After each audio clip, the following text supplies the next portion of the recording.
Today we are going to work with the Power BI introduction part.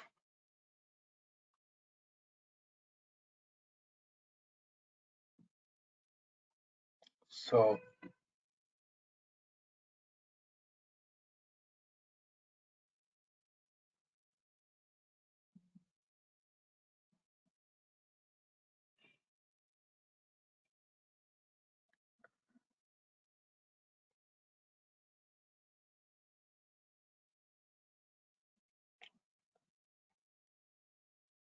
before going to basically Power BI is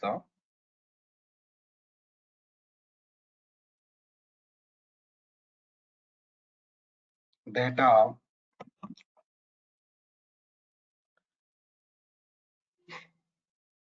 analysis tool,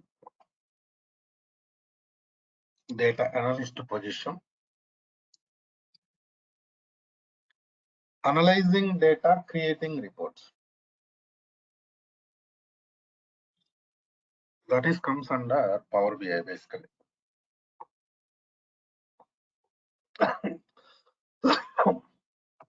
So before going to discuss about Power BI, so better to discuss some scenarios related to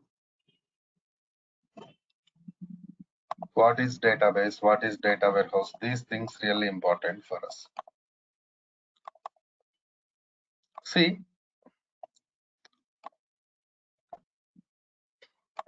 this is database. So what is the purpose of databases? See, databases are used to store different types of data. So data storage purpose, we use these databases, right?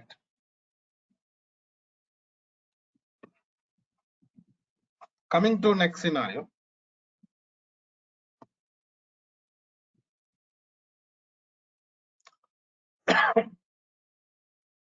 To store data, we can go for files also. Different types of files available in the market. We can use those files for data storage purpose. Why we are going for databases? This is common question. See, when we are working with the databases, security, performance, and storage capacity. These are really important for us.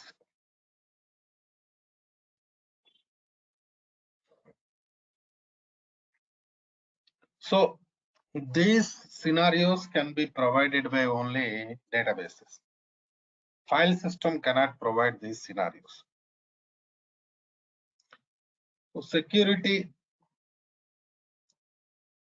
data level security also. For example, you are working with some database. What about data level security?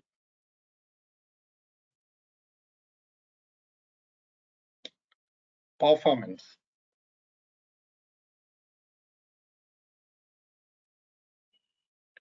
Performance means the speed. Accessing speed of the databases comes under performance.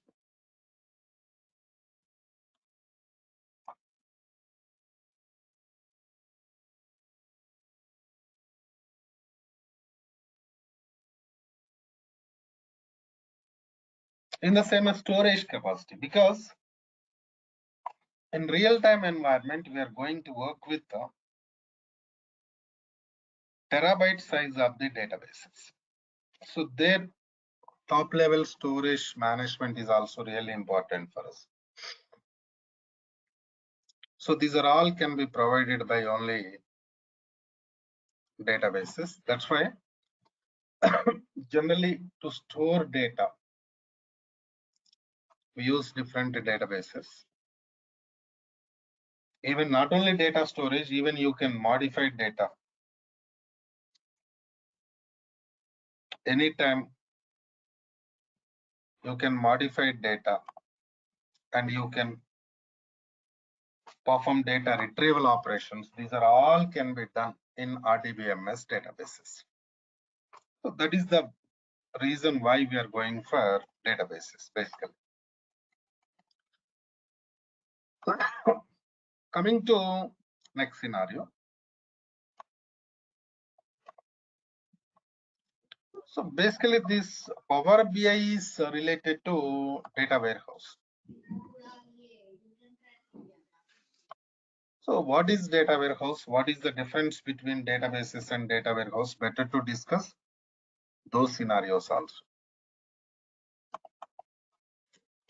For example, this is my data source, means database. Basically, this database is volatile database.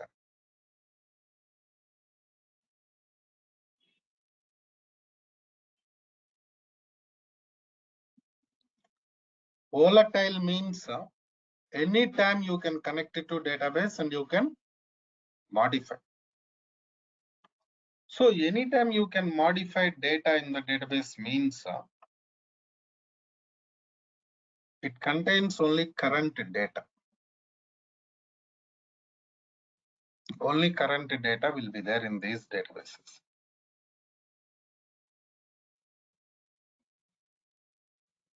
So what is the tool you are going to work? Data analysis tool, Power BI.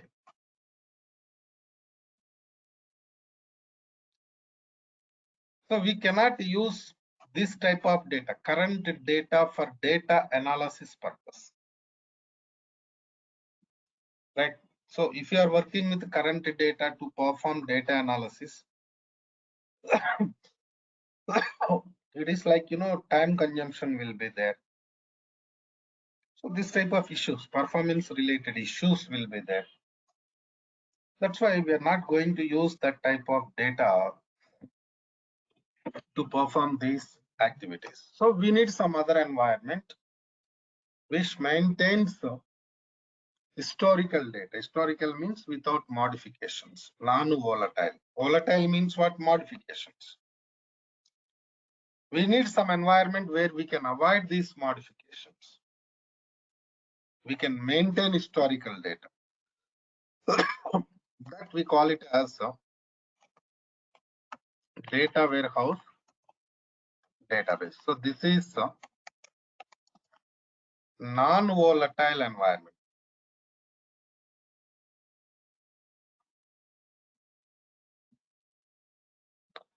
So what we are doing, we are going to copy data from data source to data warehouse environment.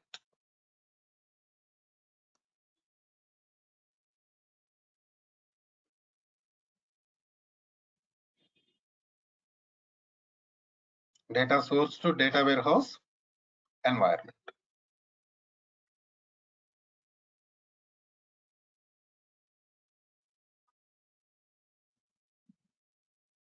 Right. And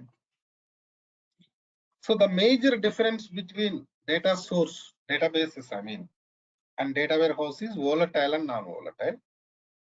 So because of non-volatile property in data warehouse environment, we store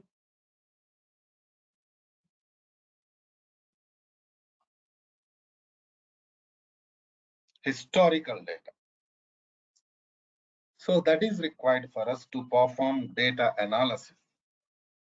That means suppose you copy data from different data sources to data warehouse environment. After that, you cannot make any changes to data. If data is there in the source, then only you can modify it. If data copied from source to data warehouse environment,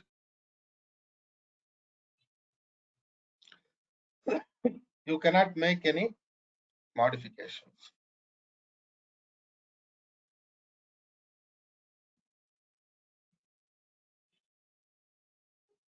Right?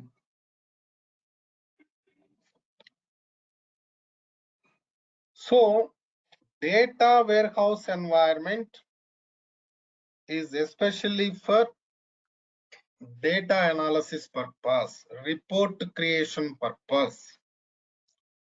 Okay, that is data warehouse. So now my next question is, I said like Power BI is related to data warehouse.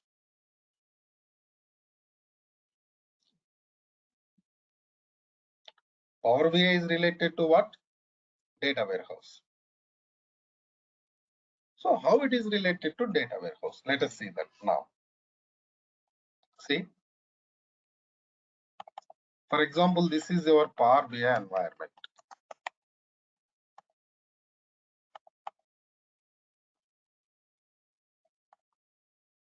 So what are the operations we are going to perform in Power BI from the beginning? From the beginning, what type of operations we are going to perform in Power BI? Copy data. In the beginning, we are going to copy data from different data sources to Power BI environment.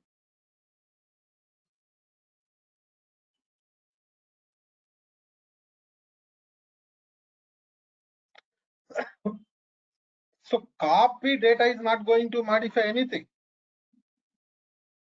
For example, you have some table in the source. You are going to copy table from source to Power BI. That is not going to modify, right?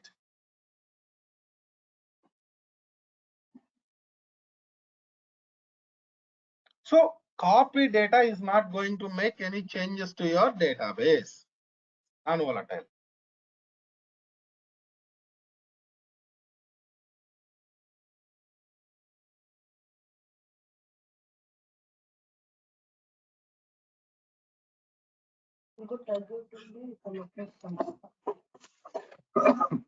So copy data is not going to modify, right?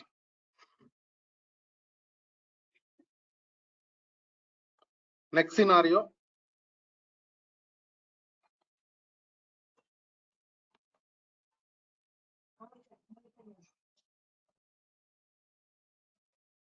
Transform data.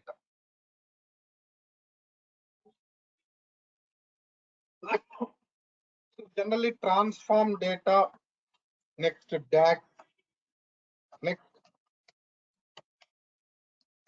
visualization creation. So generally these are the major operations we are going to perform in Power BI. Okay, fine. But problem, the thing is, Power BI also non-volatile environment only. We are not going to make any changes to data even in Power BI. But when I'm talking about copy data, transform data, DAX data, you feel like data is going to modify. That is not correct. I'll tell you the reason. So copy data I already explained. Transform data. Basically, we use transformations to bring the data into required format. See, simple scenario.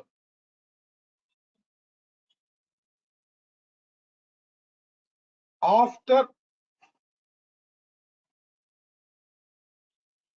copying data or while copying data, you are going to work with the transformations, right? For example, we have some table products in this source, and this table contains some column sales amount.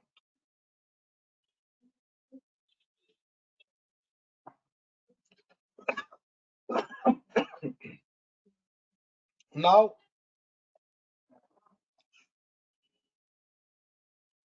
I'm going to copy same table from source to Power BI. Products table with what? Sales amount column.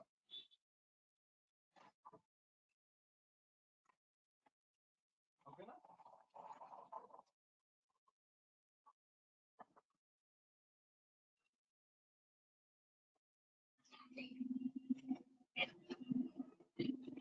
But it is not plain copy. So plain copy directly copy and save. That's all.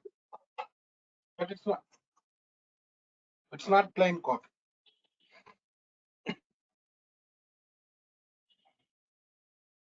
We have something different requirement here. Suppose sales amount is greater than 3,000, then only copy.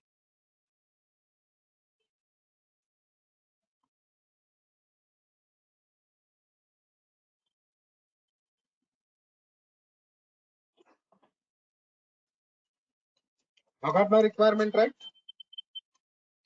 Suppose sales amount is greater than 3,000, then only copy.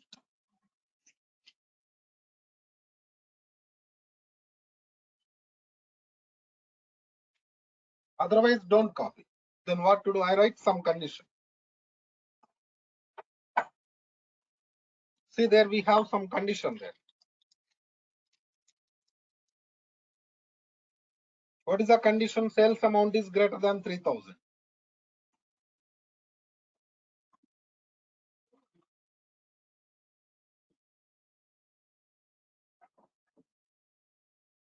By writing this condition, we are going to copy data, required data.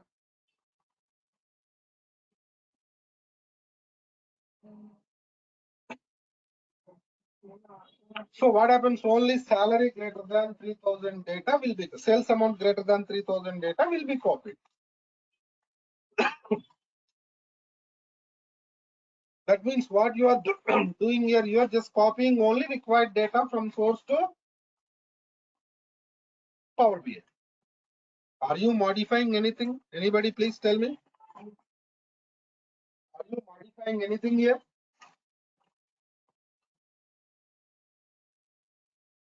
No, we are not modifying anything.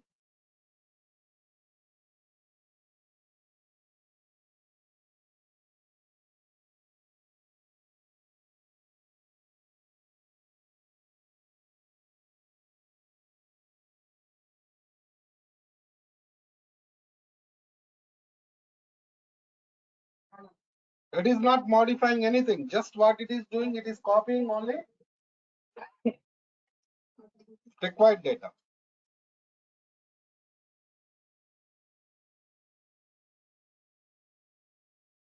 So it is non-volatile operation. So this type of operations are comes under transformations. What it is? Transformation. Right? And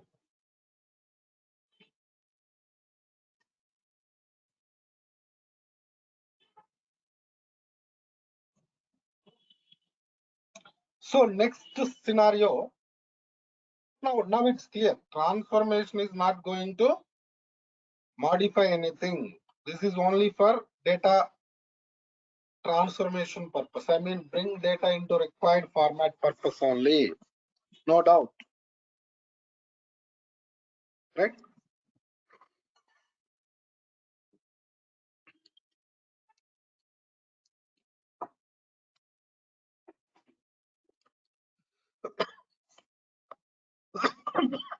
Coming to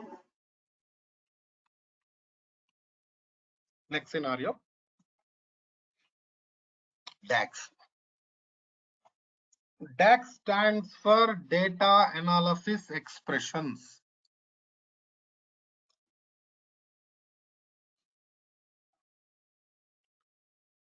Formula language. We use DAX for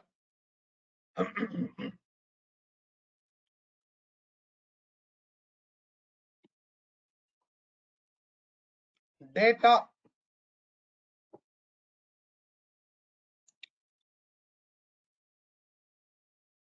related calculations purpose. Right? In databases, we are going, not databases, in Power BI environment, we are going to perform calculations. Different types of calculations we are going to perform. You can ask some question here, sir, why we perform calculations in databases, tell me. In data warehouse, tell me. Common questions. For example, you copied products table with sales amount column from source to Power BI.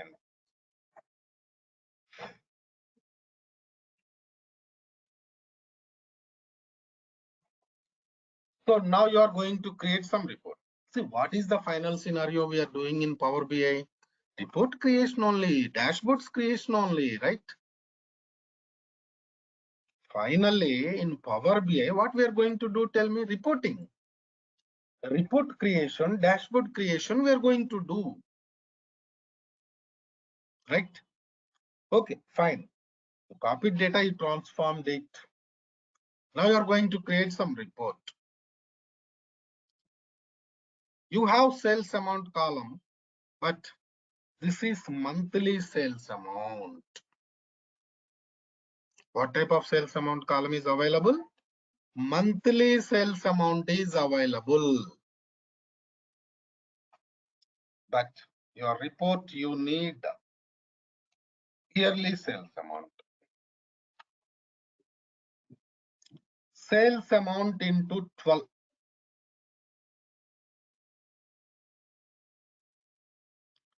You are doing some calculation here. What's the calculation? Sales amount into 12. Because you need annual sales amount to create report. You don't have annual sales amount in our environment. You have only monthly sales amount. So you have to do some calculation. So doing like this. But we do this calculation by using DAX function. Right? And by using DAX functions only, we are doing these calculations.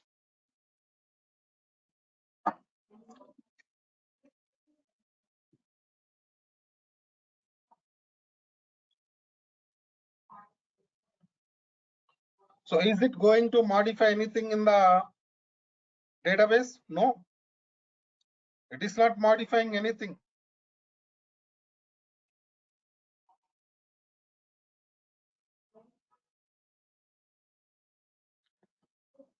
So totally what I'm trying to explain, Power BI is pure data warehouse environment. In Power BI, we are not going to perform any data modifications because it is non-volatile environment.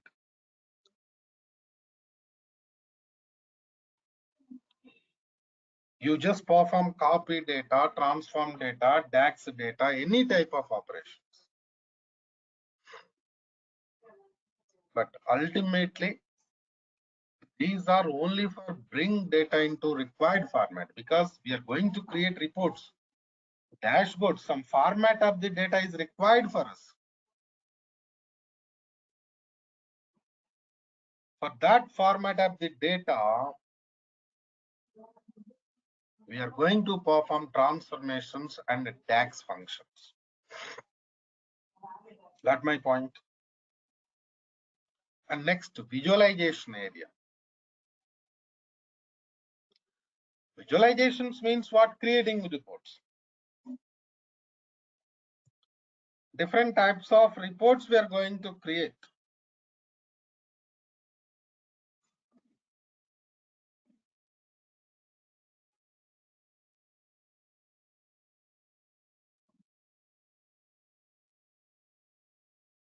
Right? In the same way, need more clarity on this Power BI environment, what we are going to do. Your voice is breaking, sir. How is it now? Is it okay now?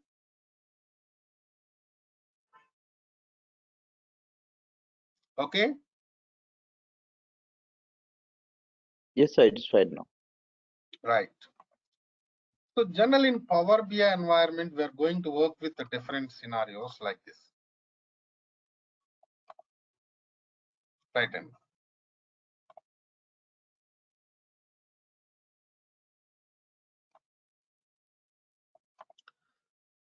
in the beginning, we have some data source. For example, what is our data source? For example, SQL Server database. Just assume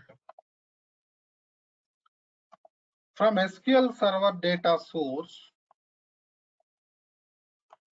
we are going to copy data into Power BI desktop environment. What is the tool name? Power BI desktop. So whatever the operations I discussed till now, like copy data, I'm sorry, transform data, DAX data, creating visualization, these are all we are going to perform in Power BI desktop only. So major development we are going to perform in Power BI by using desktop only.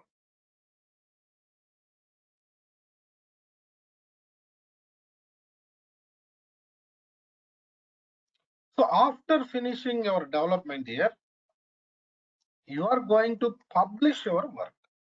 Whatever you developed, you are going to publish.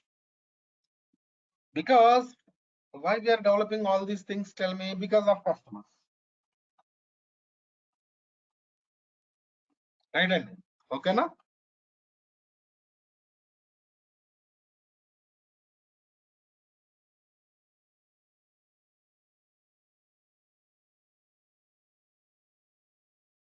To share customers, we are going to do these development activities.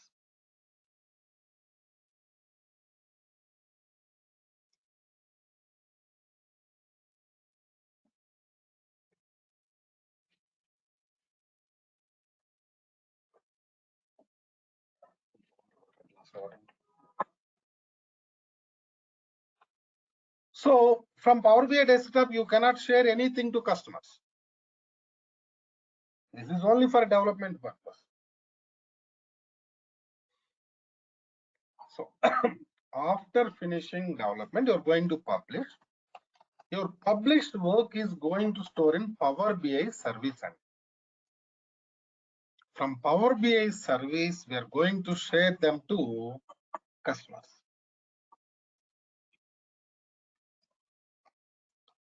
Even we are going to create a dashboard in this service environment only. So dashboard means what? It is collection of different visualizations, related visualizations.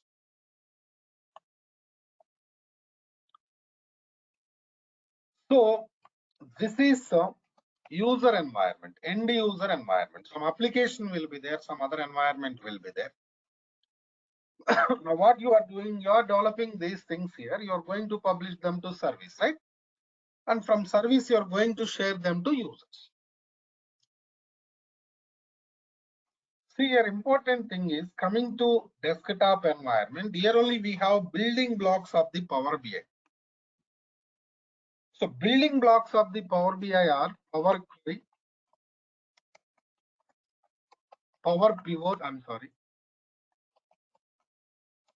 and Power View. Power BI development means these activities only. No doubt.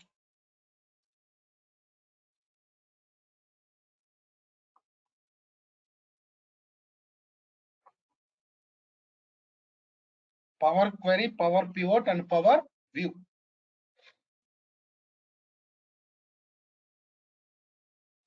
So Power Query means transformations area.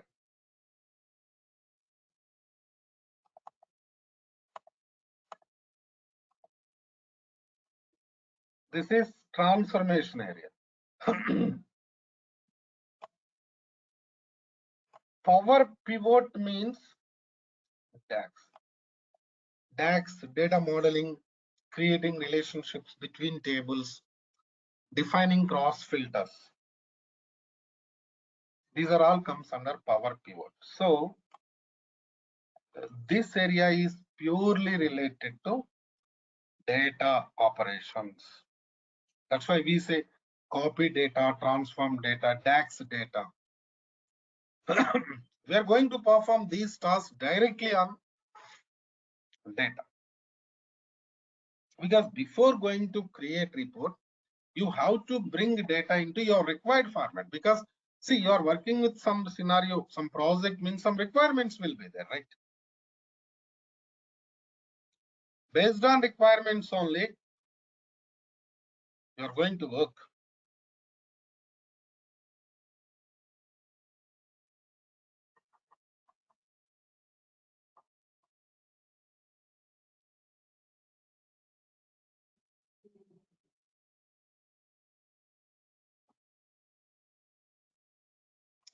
Then we have power view also. Power view means what? Visualization creation. So power view concept is different. That means overall Power BI development, we have data related operations and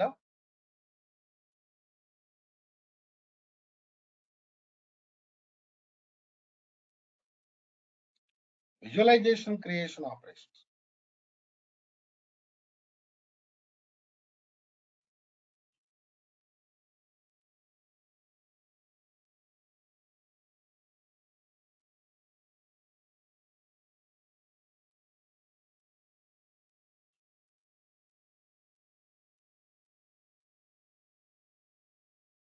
Right.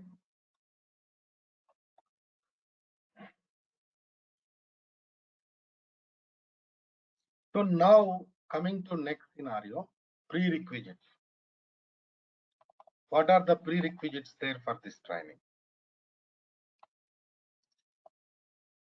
SQL queries part is required.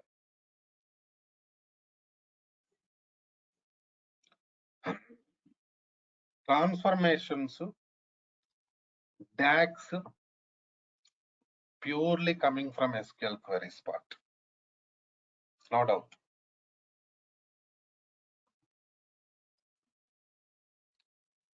In the same way, data warehouse concepts knowledge is also required for us.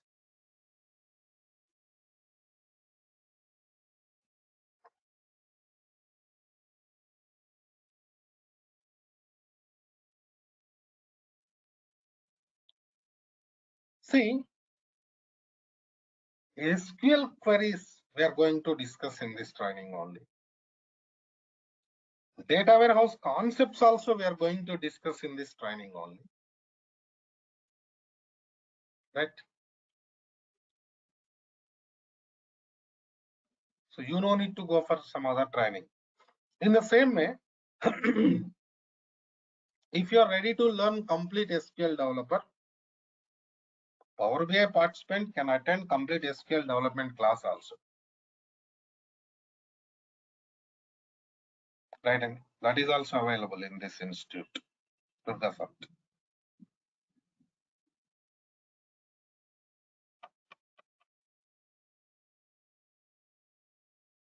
Clear? But remember, you go for data warehouse or database related scenarios, whatever it. Database development or data warehouse. SQL queries knowledge is required, no doubt. Some people says that if you know basics of the SQL, you can work. How can you work? You're going to work with real-time environment. Basic knowledge, how can you perform operations still? Am I right or not? Straight question.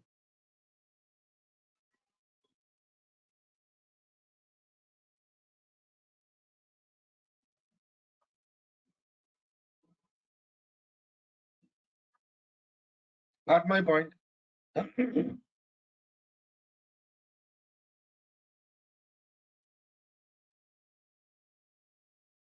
So these are all.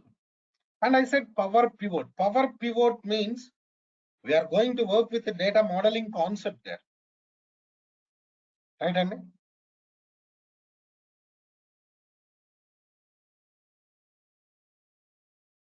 Data modeling concept means we are working with fact table, dimension tables concepts. Because see, those concepts are coming from data warehouse. Because in the beginning, we started with the data warehouse. Of course, database we started, then we discussed about data warehouse. So to work with some scenarios of the Power BI, we need data warehouse concepts. That's why we are going to work with those things also. So these are the prerequisites. We are going to discuss prerequisites in this training only, no doubt.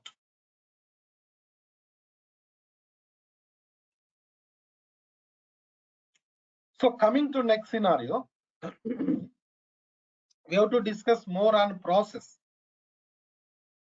What are the scenarios we are going to discuss, and what we are giving some project also. What project we are giving, what we are going to learn in this project, that and all we'll discuss in tomorrow's class. Same time, same link. Now, that's all for today from my end. Any questions, please go ahead.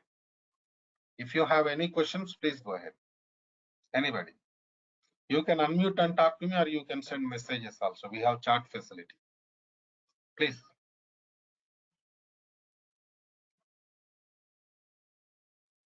Tomorrow's class, I'm going to discuss more on these things, somewhat related to real-time scenarios also. I'm going to discuss in tomorrow's class. Please go ahead. Any questions, please?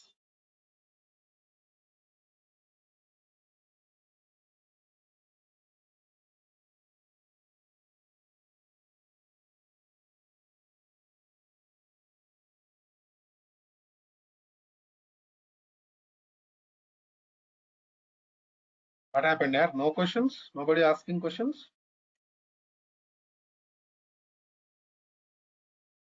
Yeah, I have one question.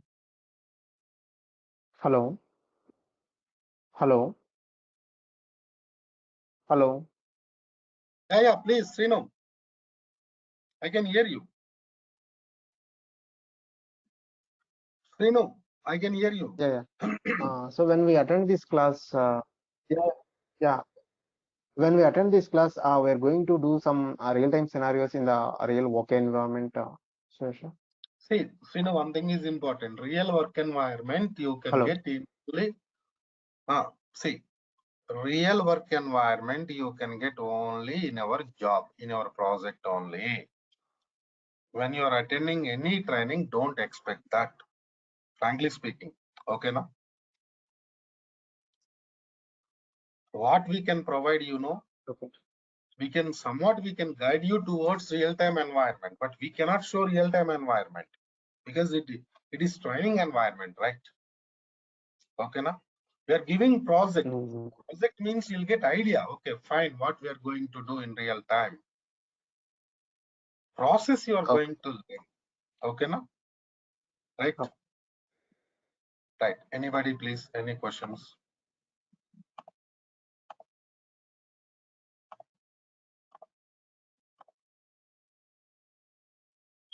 Any?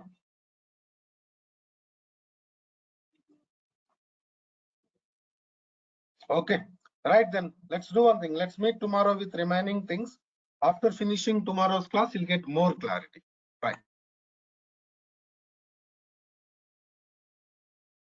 In yesterday's class, we discussed about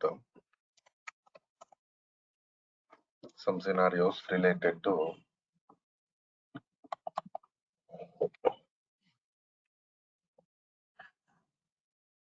Power BI introduction part. And we discussed what are the things we are going to do in Power BI. Clear-cut information we discussed. So today,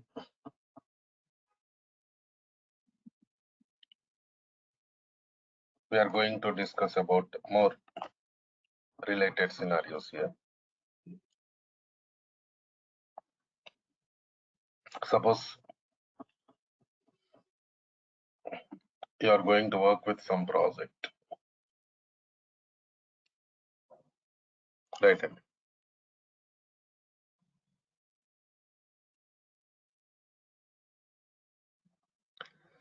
in this project.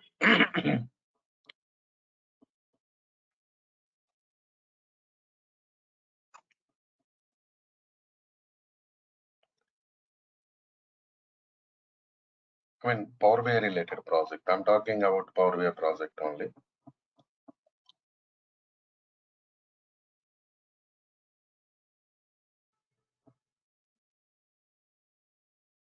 In that project,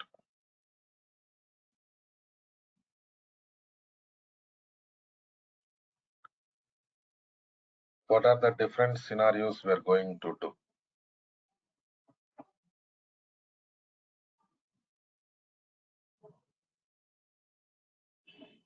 And from where the project is going to start.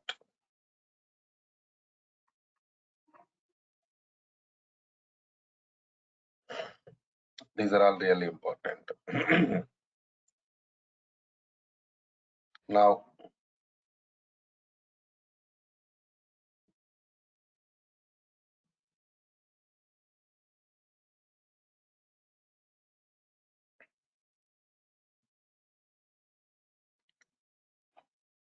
in the beginning, copying data. We're going to work with different data sources. From data source, we're going to copy data, then we're going to transform. Different things will be there. So here important scenario is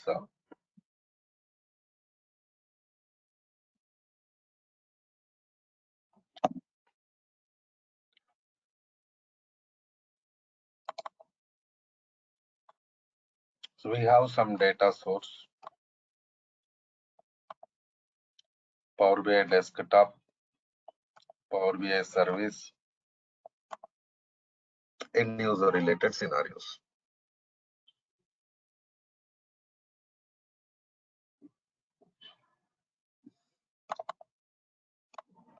Suppose this is our data source. From this data source, we're going to copy data, right? And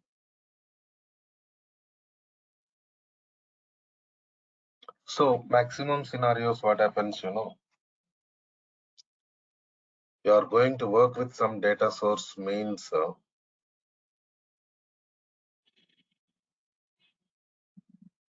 it will be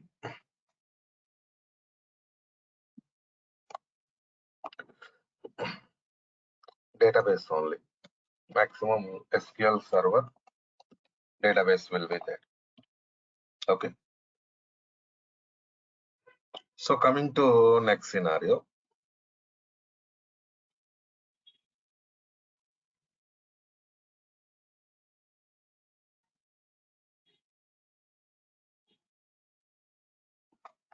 From data source, we are going to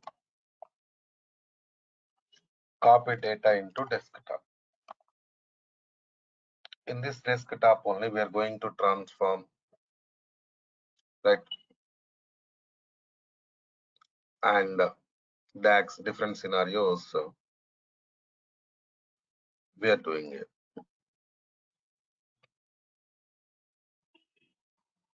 See, an important point is, for example, we have some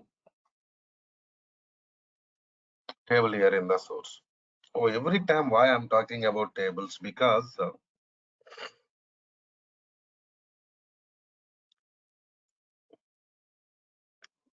in RDBMS databases, in the same in Power BI, data is going to store in the form of tables only. There is no other facility, right? In the beginning, we are creating tables and we are going to store data in the form of tables only. That is the point. Clear? And so coming to next scenario. Suppose we have some tables here. You take regular table. Suppose you have employee table and a department table. So in these tables, we have common column department number. Okay, now listen carefully, please.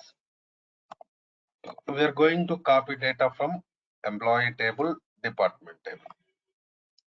What is the common column we have in these tables? Department number. So here important point is, if you are working with these two tables individually, lot of burden will be there, right?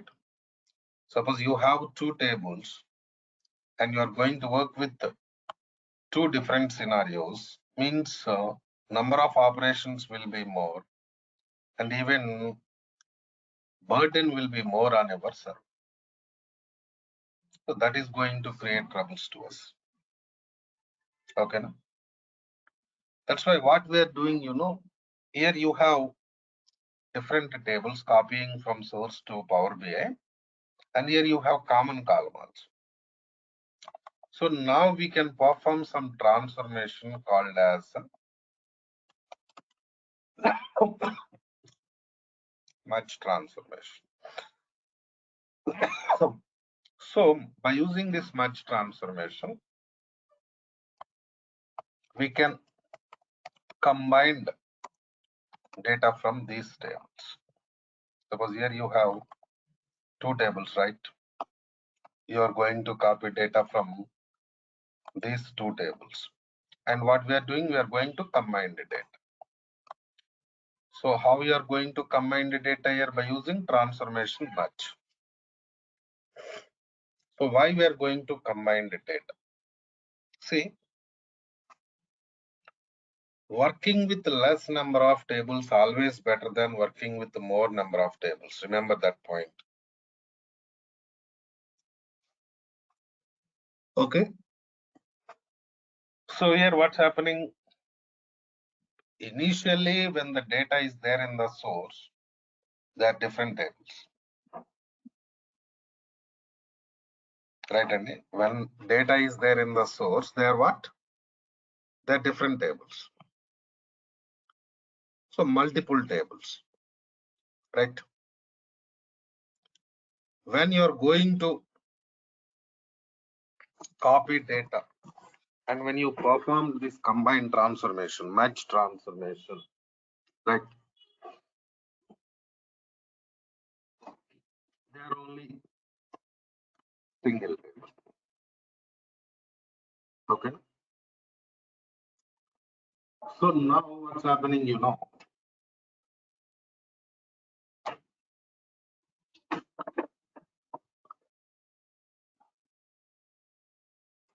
by doing this transformation, merge transformation, we are going to combine the data. In the same way, we are going to minimize number of tables. Am I right or not?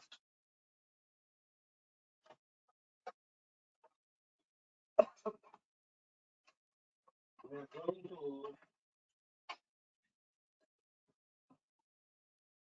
minimize number of tables from 2 to 1. 2 to 1 only. Please check it. Right in. So now after finishing this transformation, merge transformation, if you want to create any report by taking data from single table, you can go for report creation because you combine data.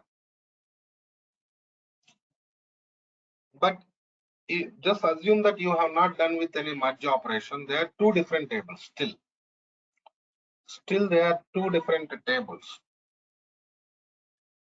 You're going to create report so that you have to access data from two different tables only. Am I right or not? Okay, now Listen carefully. Very important real-time scenario I'm discussing now. Okay. So your important point is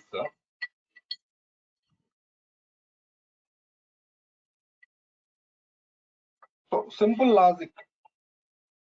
What we are doing here, we are minimizing number of tables.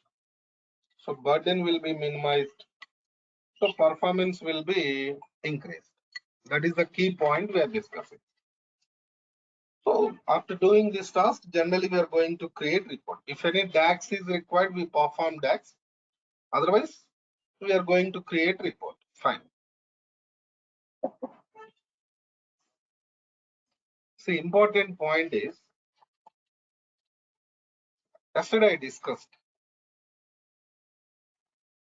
your data source is volatile and our data warehouse is non-volatile. This is the point we discussed yesterday, right? Some of you attended yesterday's class. Some new participants there today. Non-volatile means, for example, data copied from source to Power BI environment. Done.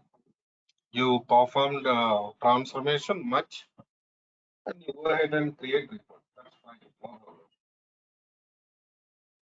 But after creating report or before creating report, right? Anand?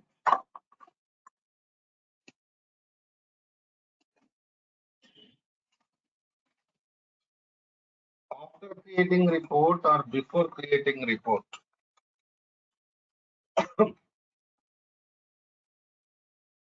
if source is modified, we have employee table, department tables in the source, we copied them to Power BI. Then only we perform transformation and we created report. That's what we are doing. For example, your source is modified. You created report. Source is modified. Right. Now,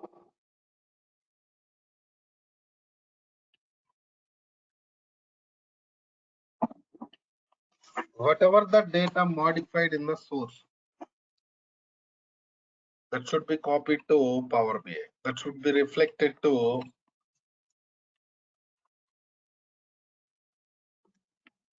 your report. Right. So why I'm discussing this point, you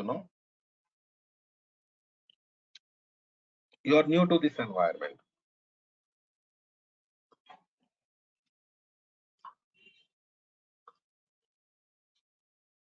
Generally, you feel like we copied data, transformed data, created report. There ends the matter. That is not correct. Initially, we are going to take copy of the data from this source. We are creating report. Of course, we are performing transformations, DAX. After that, refresh will be there. So refresh means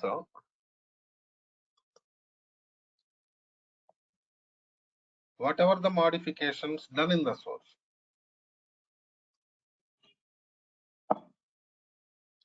they should be copied into Power BI. They should be reflected into report and visualization and dashboards also. So that is the importance of transformation. Not only much transformation, we have different types of transformations there. Basically, much transformation is joins concept of the SQL. In yesterday's class, I discussed some points. What are the prerequisites there for Power BI?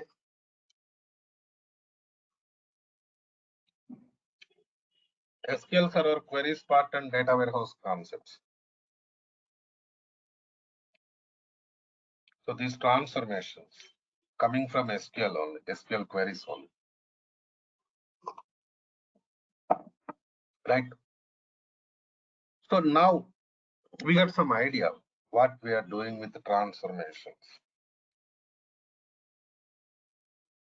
Okay. So after that, we are going to work with some DAX. For example, DAX also I'll give you some scenarios.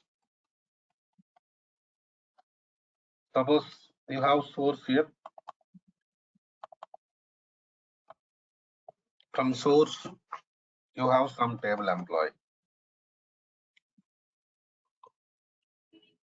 Okay.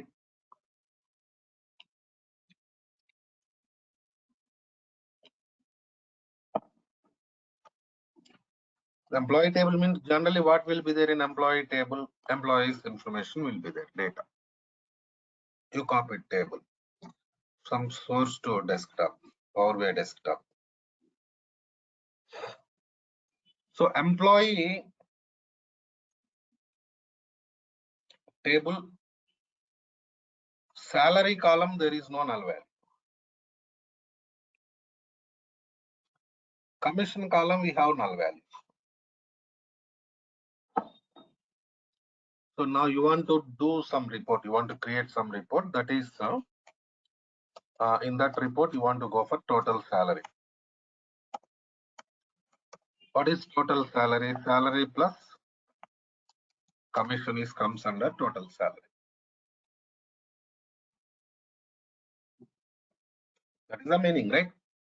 You have salary and commission means what is the meaning of total salary?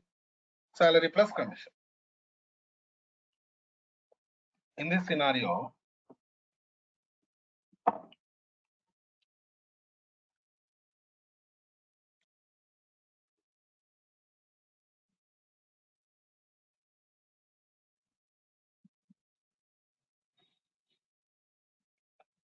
so now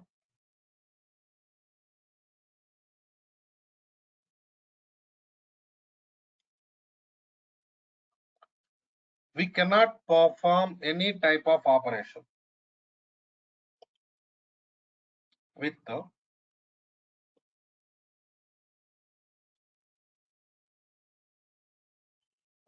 null values because nobody knows what is the value of null. Suppose I'm doing it like salary plus commission. If commission is null, total value you are going to get it as null. There is no null value in there is no null value in salary column, but you are doing operation with null value, right? So you'll get total null.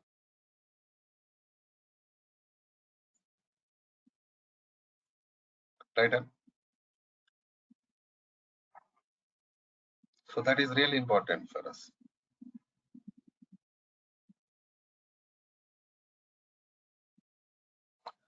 So here we have to do some conversions or calculations. But still, because see, I want to complete this task here. I want to work with commission from commission salary plus commission. Contains null values, but still I want to work with that. How to do that task?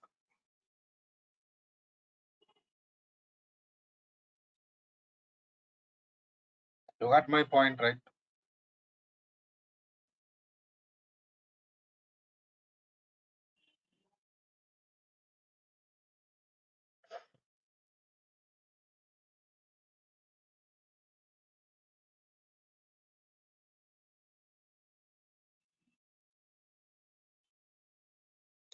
So in this case, what you are doing, here you are going to use some function. Suppose seasonal of commission comma 0.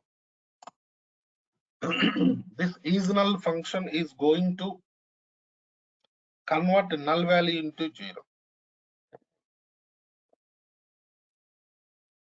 For example, you have null value in the commission column, then it is going to convert. Is null function is going to convert null value into 0 temporarily.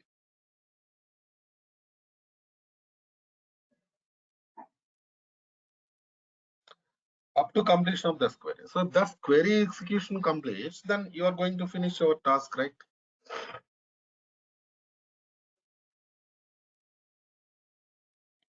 For that we are using DAX, data analysis expressions. DAX functions. What is is null? Is null is functional. Is null is functional. We are working with DAX functions only.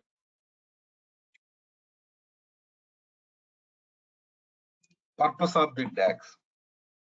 So then you're going to create visualization, report. Even you know one thing, after completion of this, if any modifications done in the source, those modifications will be copied to Power BI from source. In the same, they'll be copied to DAX, then they'll be copied to report also. That we call it as refresh concept. Tomorrow I'm going to discuss that refresh concept.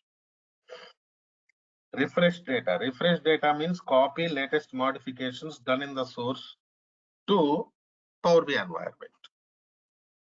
If you already created report with that data in Power BI, even that report also gets modifications, refreshed modifications. Right, Annie? So these are really important.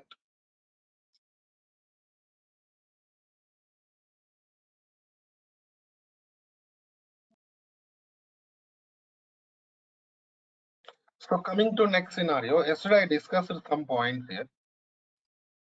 Data modeling concept, Power BI modeling. What is that Power BI modeling?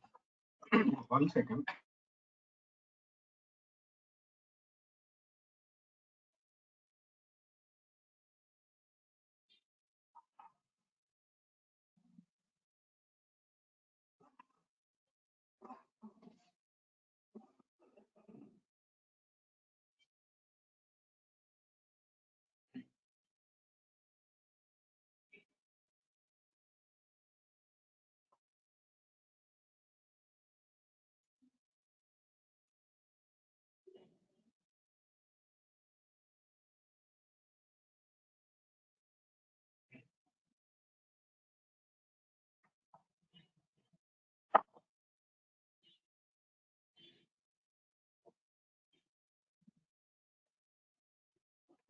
So modeling means relationships. Relationships between tables. Previously, we discussed about joins, merge. That is not relationship. So different tables data you are going to combine. That's what we did. But now the scenario is different.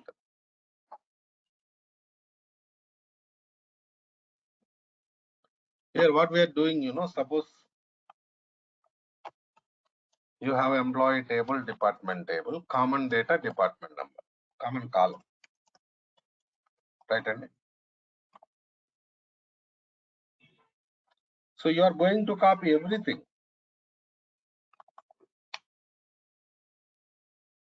Employee table, department table with common column, you are going to copy.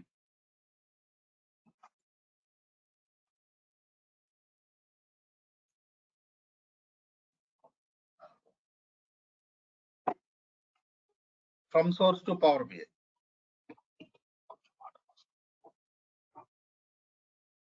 Right, Andy?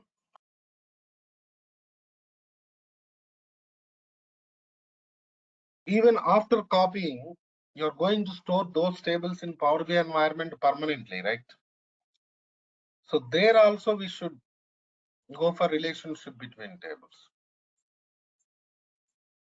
Because these tables contains common data, right? And common column. So relationship between tables we are going to establish. Previously I discussed about merge concept, that is different concept. Merge concept is different.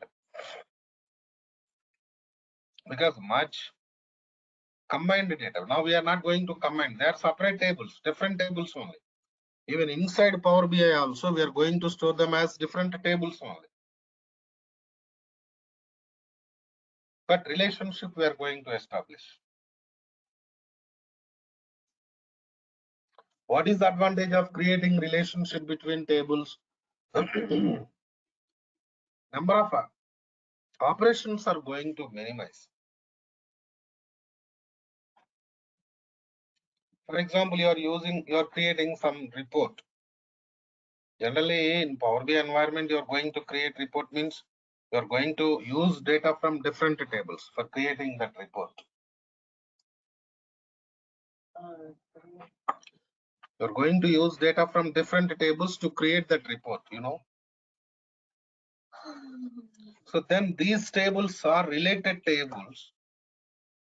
Then time consumption is going to minimize, right? Easy access will be created, right? So that means performance will be increased.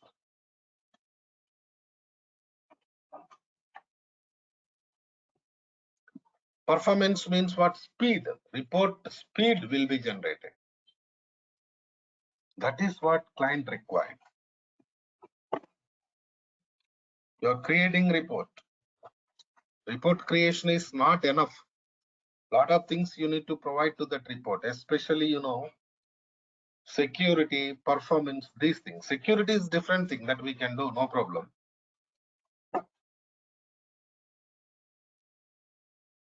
Performance is important. Accessing speed is important.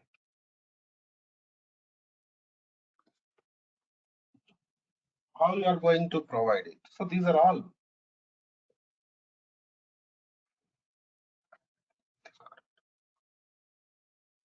There are many ways to improve performance, right? And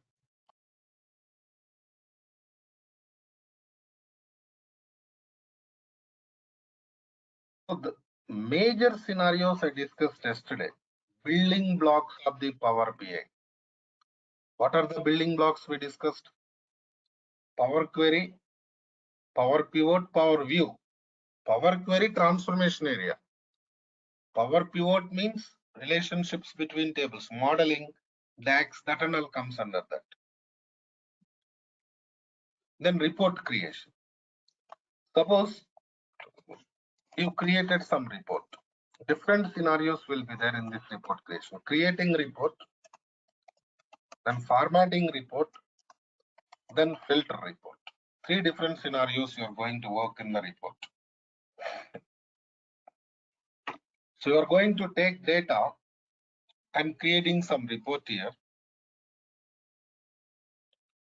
Then you have to format visualization.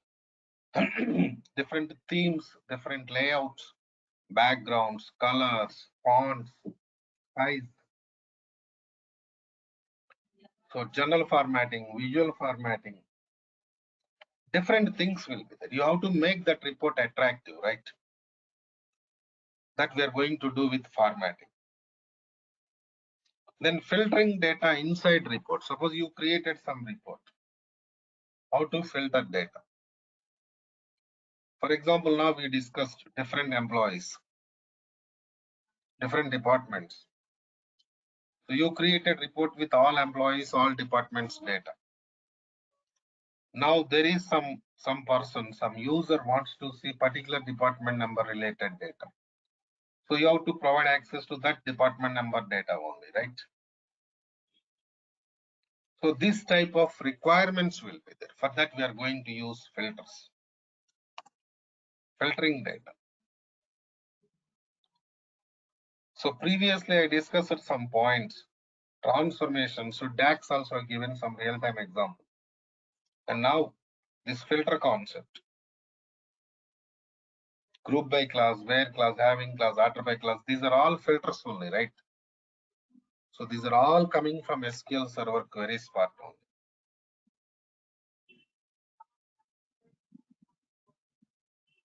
Right? So Power Query, Power Pivot to Power View. Same order we are going to follow. Suppose you created some report, then if you want to make changes to that report, you can edit that report. You can edit and you can make changes to the report. That is also possible, don't worry. In the same way, this is desktop, right? Here, whatever the things up to now I discussed in today's class, we are going to perform them in this desktop environment only. So after finishing your work from here, you're going to publish it into Power BI service environment. This is service.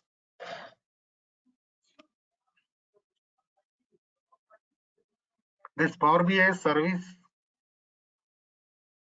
I can say it is like, to share your work to customers.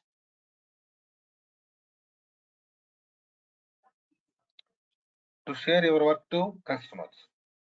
In the same way, dashboard creation is also really important. So maximum projects we are going to create dashboards.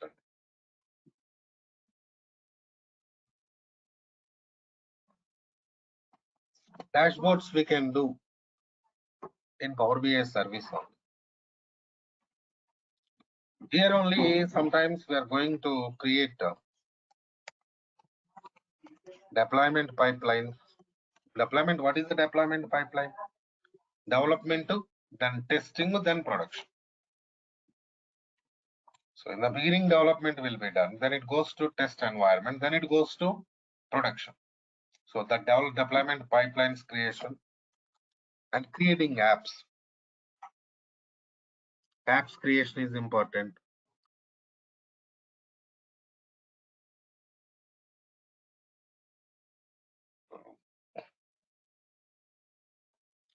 So app means what? It contains some visualizations and dashboards. Collection of visualizations, dashboards already developed. We call them as apps. Right? And even in real time, what happens, if you're working with real time project, sometimes they will develop their own visualizations, dashboards, and they are going to give them to us in the form of content, like for example, organizational apps, organizational services. What they contains, visualizations, reports, and dashboards they contains. We can use them. We can design them or we can arrange them for the customer's purpose. So these are all we are going to work here. After finishing these things, we are going to work with integration. Integration means generally we are not going to do anything. Nowadays we got some concept here.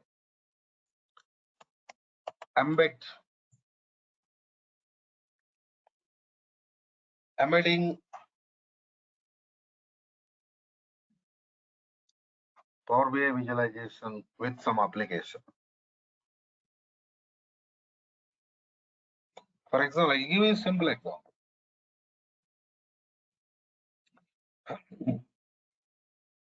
Suppose you are attending some exam, online exam.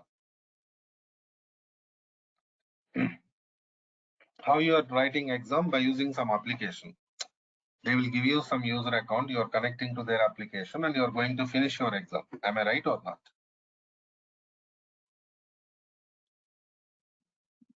In this scenario, after finishing your exam,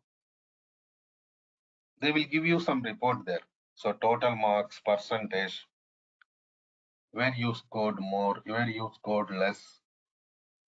This type of graphs kind of visualizations they are going to give you. Where you are accessing those visualizations in the application only. But those visualizations not created in application. Application is just user purpose, user access purpose. Right? And So they are developed in some reporting tool, like for example, Power BI, based on the data. That is really important for us. So how to embed that report? Like just information. Your role is up to service only. Embed is not related to Power BI developer. But still, if you know something extra, that will really good for you, right?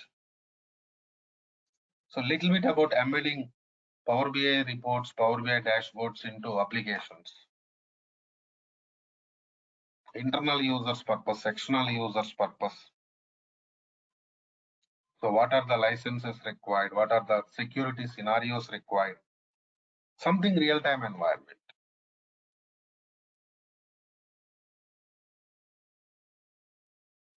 So these type of things we are going to discuss under this training, end-to-end training. So at the ending, I'm going to give you some projects for practice purpose. One or two projects I'm going to provide you. You can use them for practice purpose. Clear? So these are all we are going to do. So I think you got some clarity now, end to end, what we are doing in Power BI. The major scenarios of the Power BI development are copy data, transform data, DAX data, and visualization creation, dashboard creation, publishing. These are all comes under major scenarios. So if you know something about app design, creating app, designing means it's not like application development and you don't worry about the coding or kind of nothing. App designing means what? You developed some visualization, some reports, some dashboards. By using them, you're going to create some application, app.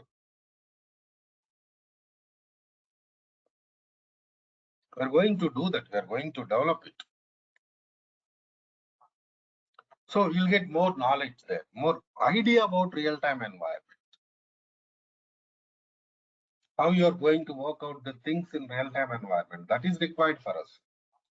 Subject is okay, no problem. If you're practicing, you'll get subject, no doubt. But scenario is important, right?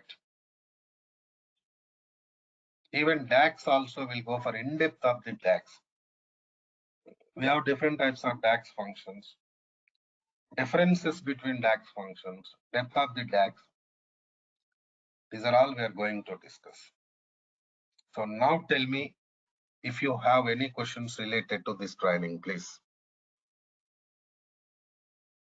Any questions, please? Anybody?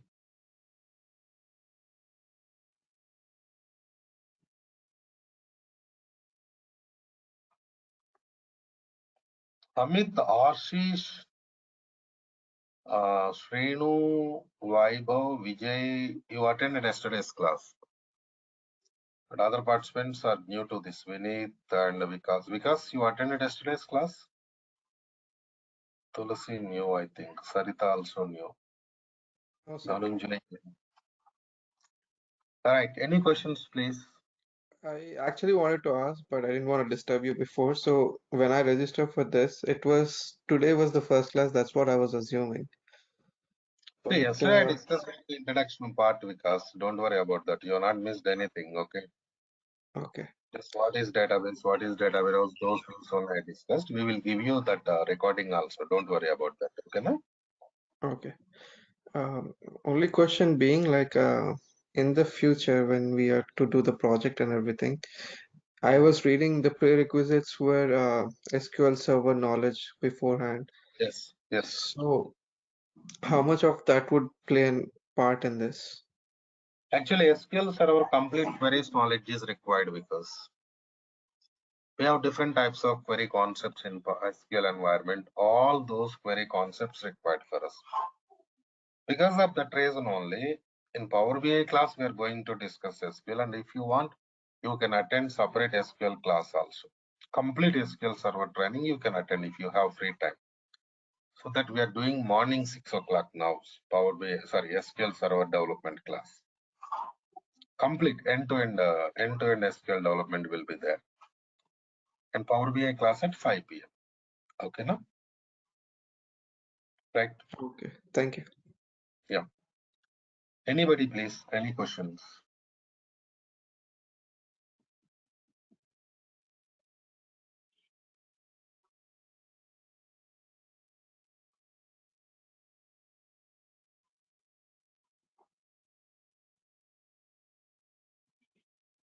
Okay.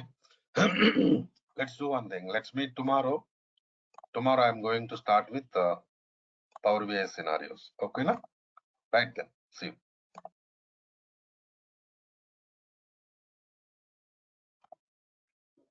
In yesterday's class, we discussed about some scenarios like complete details about the project environment and how it is going to work in real time. Every scenario we discussed in the last session, yesterday's class.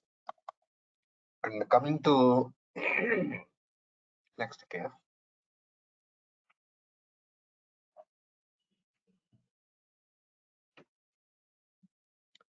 we are going to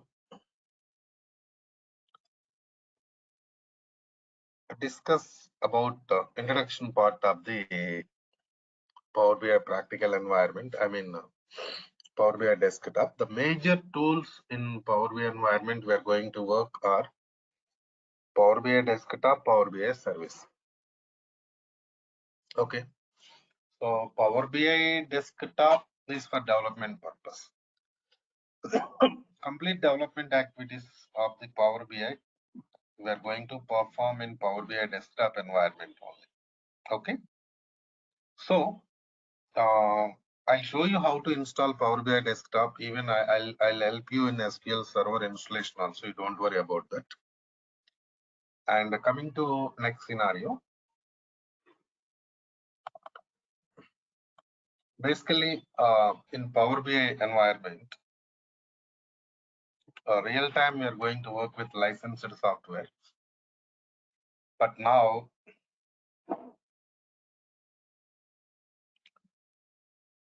practical purpose in this training environment, we are going to work with free software. So we have different versions of the Power BI.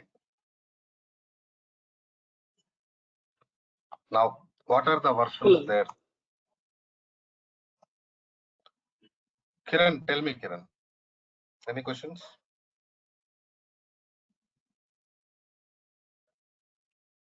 Right. Free version, pro version, and premium version.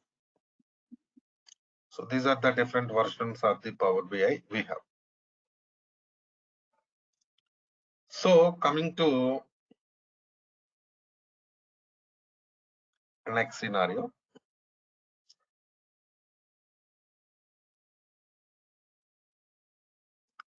Free version, directly we can download it from official website of the Microsoft Corporation. And we can use it for practice purpose. No doubt.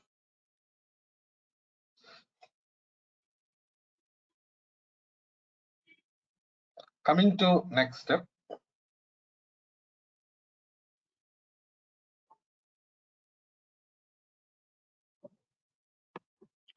Pro version, premium version. Pro version of the SQL Server, premium version of the SQL Server, they are, licensed softwares. So generally when you're working with real-time environment, real-time project, so we are going to work with the pro version of the SQL and premium version of the SQL. Sorry, Power BI. That's okay. See, pro version, premium version, licensed. That means if you want to work with those versions, you have to purchase license, then only you can work with them. That's fine. But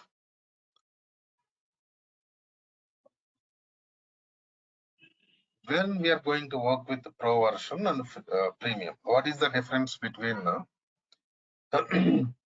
pro version and premium version? So that is really important now.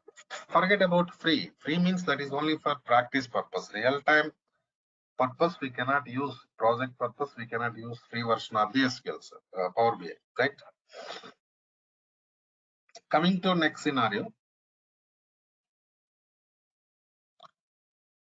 Now,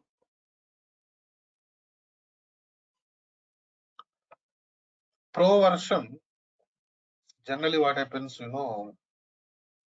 when you are working with the gigabyte size of the data, hundreds of the users, right? And in that scenario, we are going to work with the pro. I mean, middle level cost. Premium version, when you are working with the terabyte size of the data, in the same way, thousands of the users, then you are going to work with the premium version of this Power BI. But what is going to change means, yesterday we discussed about some scenarios. Storage capacity, number of users. That is really important.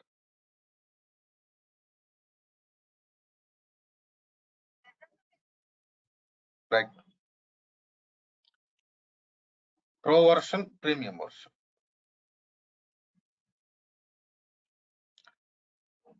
So the only difference is like, storage capacity in the same way, user capacity, number of users. So this point is really important in the beginning. And coming to next scenario, initially you're going to create some data set in the sense of data, whatever the tables that and all you're going to copy from source to Power BI environment, we call it as data set. So now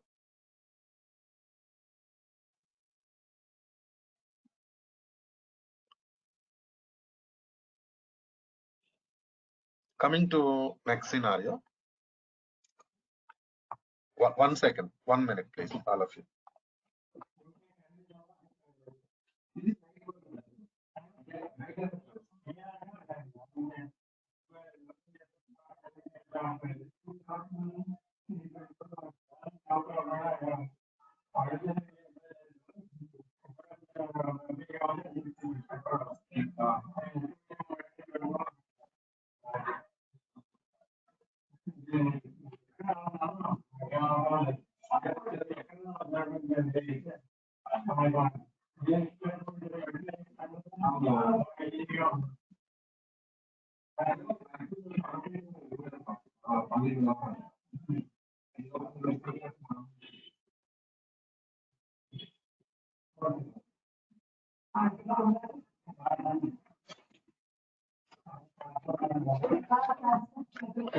Right. Coming to next scenario. Now,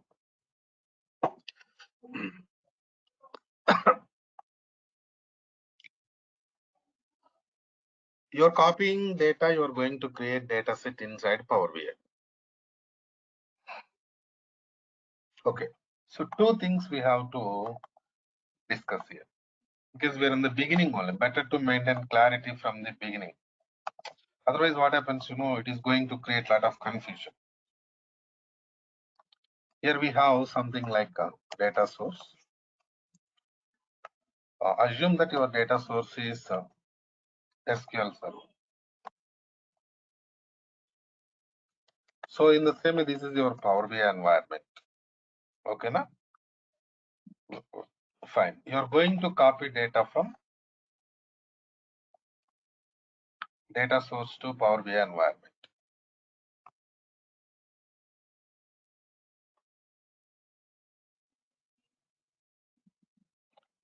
So I said like data source is SQL Server. What is SQL Server? Microsoft RDBMS database. How data is going to store in Microsoft RDBMS database is tables format. Maintain clarity. So you are going to copy data from data source to Power BI. Means you are going to copy table from data source to Power BI. Clear? Right? Even in Power BI environment also, data is going to store in the form of tables only. Right? And so now next question we can ask, like, what table contains? Generally, table contains structure and data. Structure means columns, data means rows. Okay, better what is structure, what is data, that also I'll give you clarity. See, for example, here we have some table. Suppose table name is what? Products.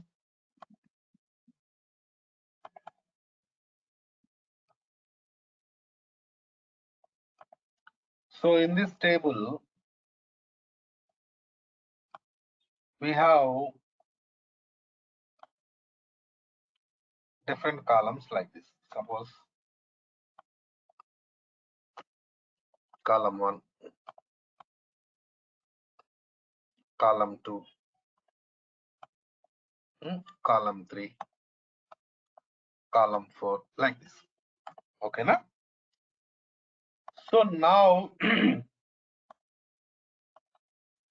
this area is comes under structure of the table. Right, Annie?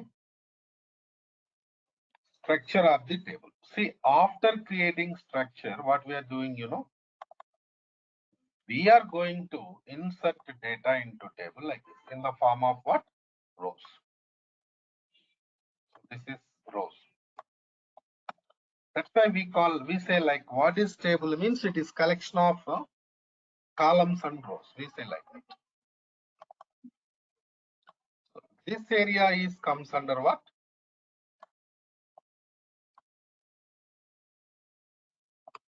Data. So this is structure of the table.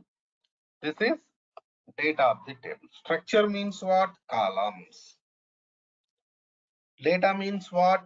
Rows. Got my point, all of you? So maintain clarity. So now coming to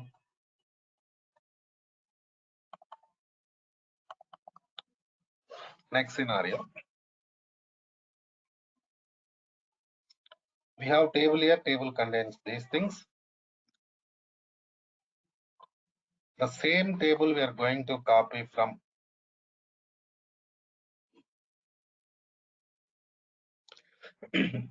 source to Power BI.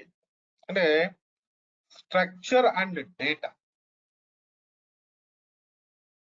Everything is going to copy from source to Power BI. So coming to Power BI environment,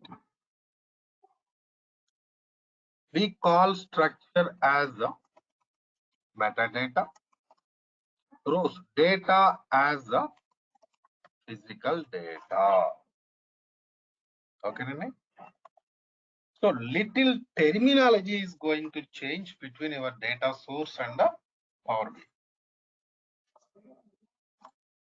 So in SQL environment, we call it as structure, and coming to Power BI environment, we call it as metadata. In the same way, in SQL environment, we call it as data. Coming to Power BI environment, we call it as physical data. Right? Same concept. Concept is not going to change, but terminology is going to change.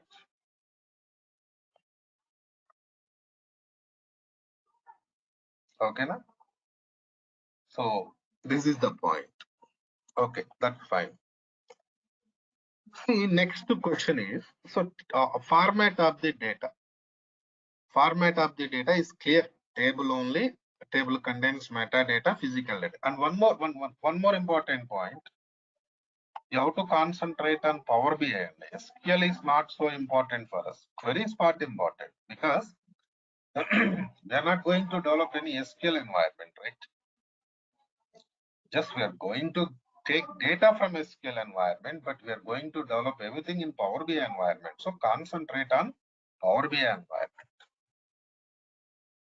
And coming to next scenario, format of the data is clear. Tables format. Even terminology is also clear. Metadata, physical data, done. Right? And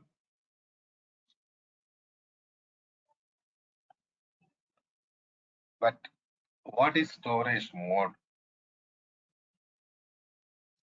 Where inside Power BI, where the data is going to store? Why I'm asking this question, you know? SQL server is database. Purpose of the SQL server is data storage only, right? And purpose of the SQL server is data storage only.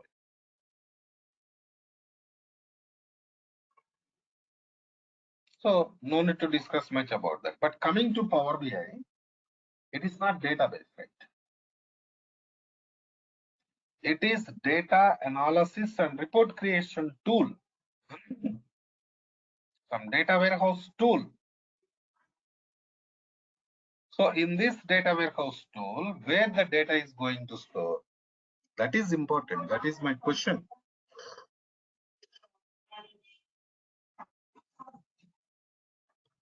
See, we have some cloud environment called as Azure. This is from Microsoft only, Microsoft cloud environment only. Azure cloud, right? Metadata is going to store in Azure SQL environment. Physical data is going to store in Azure BLOB formatted. So BLOB means Azure Data Lake. Physical data is going to store in Azure blob format. Metadata is going to store in Azure SQL format. Remember, here you'll get some doubts. So we don't know anything about Azure because we are working with Power BI development only. Do I need to learn anything about Azure also? No need, because see, storage is different. Storage purpose, separate team will be there. Azure team will be there. They're going to take care of storage. So, but you should know where the data is going to store, right? I'll give you some more information about Azure SQL and Azure Blob when we are going to work with the Power BI service environment. Okay, na? Don't worry about that. And coming to the next scenario. So data related, I mean format related, storage related, everything is clear. Now, fine. Coming to next step. Generally, you started database. I mean, Power BI development means database copy only. Without copying data, we cannot perform any operation in Power BI environment. So, Power BI development is going to start with the copy data only, no doubt.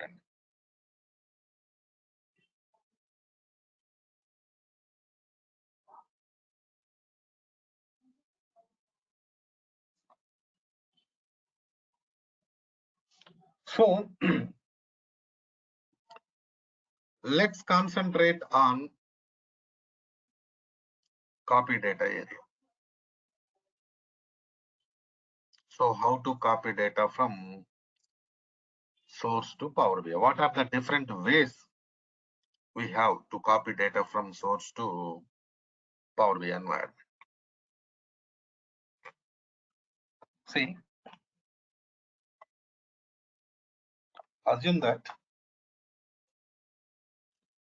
there is some table products in the source end. What is the table name? Products.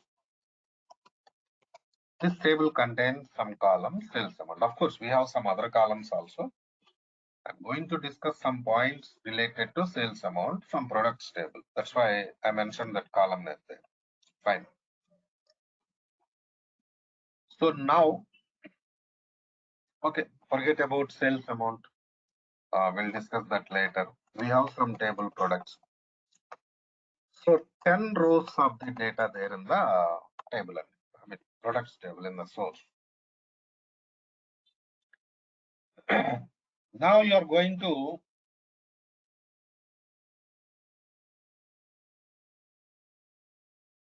copy products table from source to Power BI. Okay. The different ways are import and direct query. So by using import, by using direct query, we can copy data from source to Power BI environment. Okay, now we can copy data from source to Power BI environment. Okay, fine. So what is import? Let us see. Suppose you are using import, table structure and data. Everything will be copied. Okay, Nandi? Table structure and data, everything will be copied from source to Power BI environment.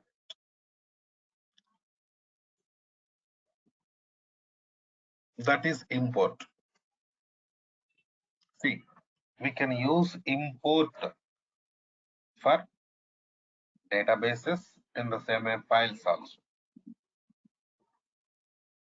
Because sometimes we store data in the form of files in the source. I mean, Power BI developer, sometimes you're going to copy data from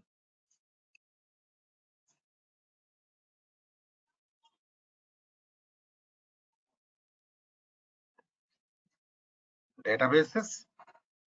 Sometimes you're going to copy data from files also. Excel files, Notepad files, Word files, WordPad files. Like this, we have different types of files.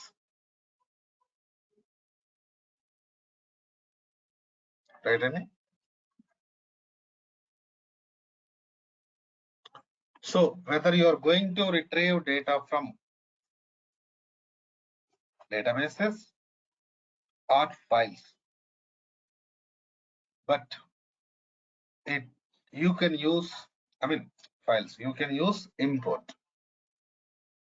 But see, if you are using import, table structure and data, everything will be copied from source to Power BI environment, and it is going to store in Power BI environment permanently.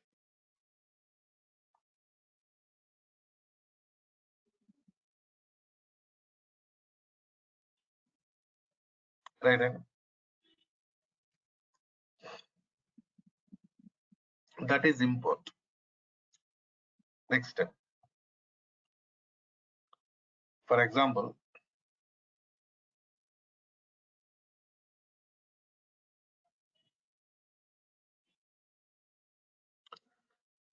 we are going to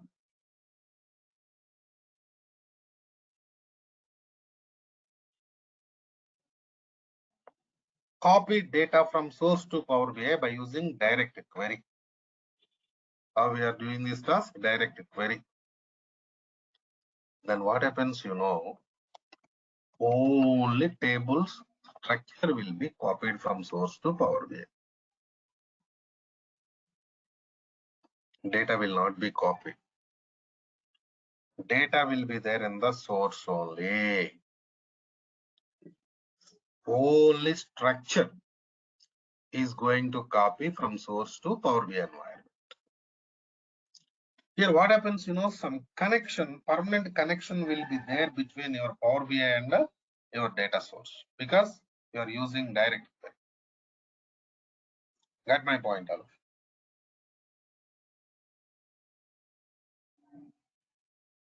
So in this scenario,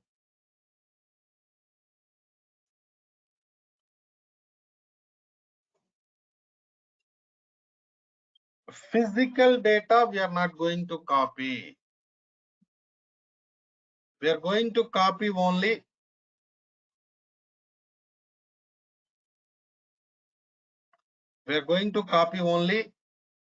metadata.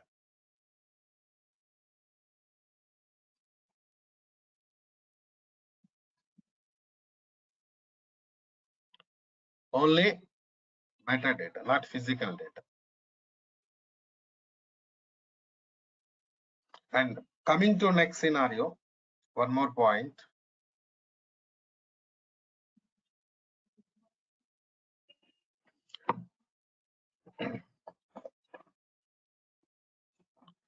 Direct query can be used for only databases.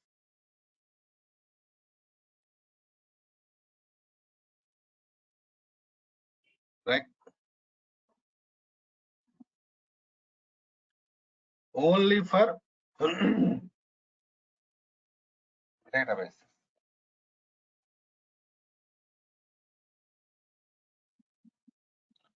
Direct query, you cannot use it for file.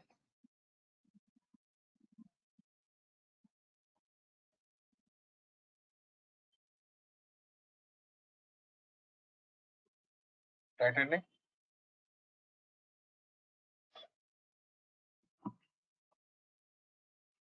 So this is what the scenario. Now, okay, fine. Suppose forget about direct query for some time. Right, Andy? Forget about direct query for some time. We used import. So what happened? Table structure, data copied from source to Power BI. Fine. Okay. 10 rows there in the source table. 10 rows copied from source to Power BI environment. Right.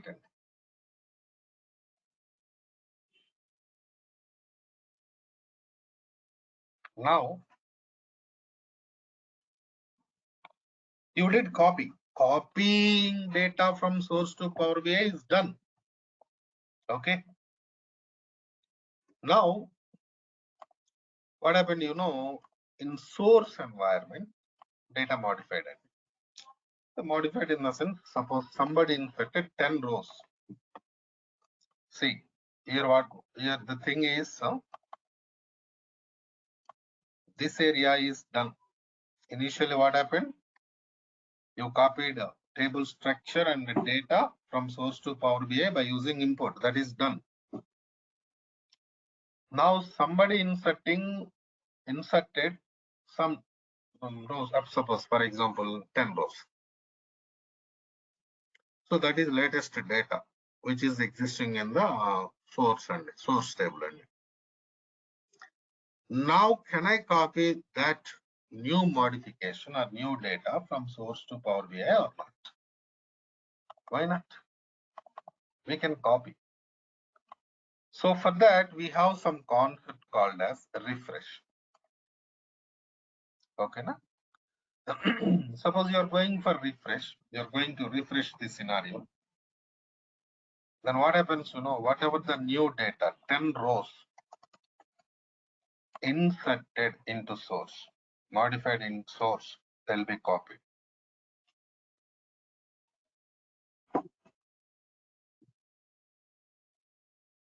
Okay, na?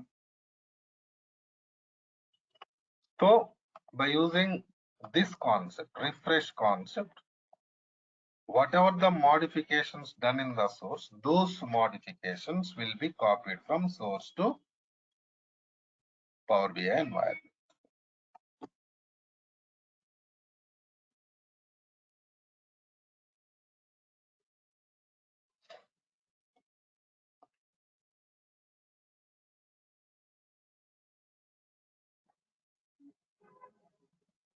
So this refresh concept is also important for us. Because generally, initially what happens, you're going to copy data from source to Power BI. After that, your source is going to modify, right? Your source is going to modify by the users.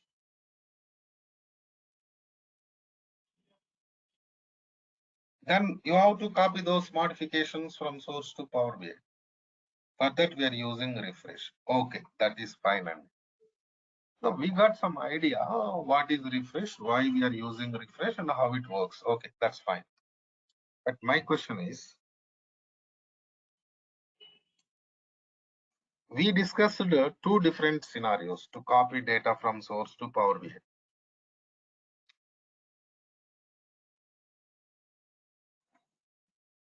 Import and direct query.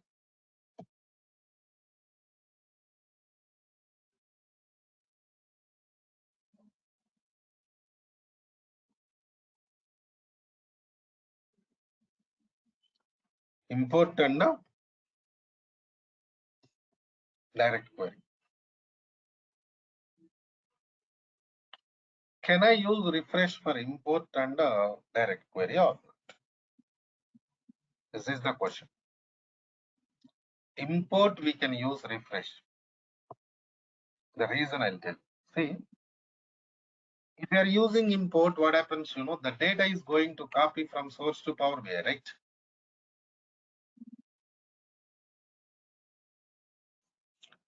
Data is going to copy from source to Power BI if you're using import. So then if any modifications done in the source, then you have to copy them from source to Power BI.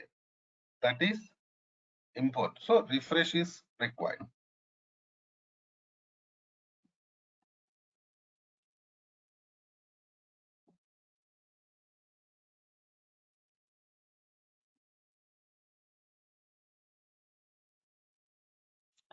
Next scenario, direct query.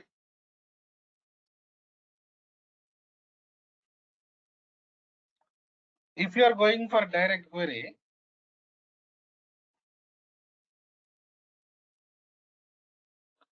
data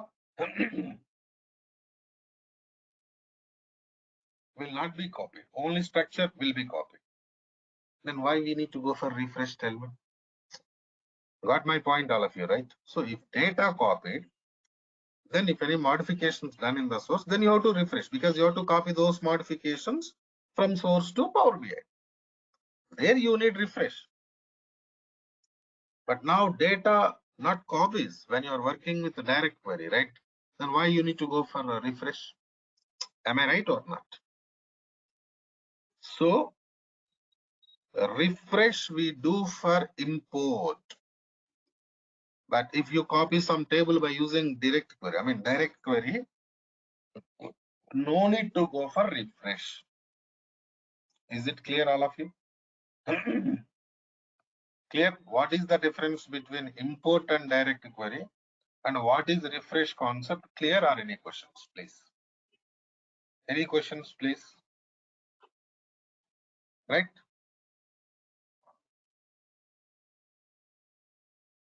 Okay, now? So this is required in the beginning. So the scenarios today we discussed, they are base for Power BI training.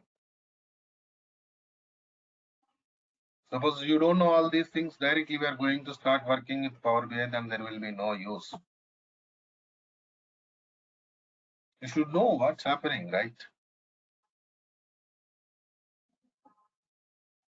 So we have different Sir, scenarios. Yeah, tell me. hello. Samar. Then what is the use of the direct query? Direct query, actually, uh, I wanted to explain more on direct query when we are going to do it practically, mostly tomorrow. But anyhow, you asked a question. When we are going to copy whose data, because see, sometimes tables we can expect gigabyte size of the data also, right, Samar? Okay, no? Yes. In that case, we use generally direct query because to avoid space issues in BI environment, Power BI. Power BI environment.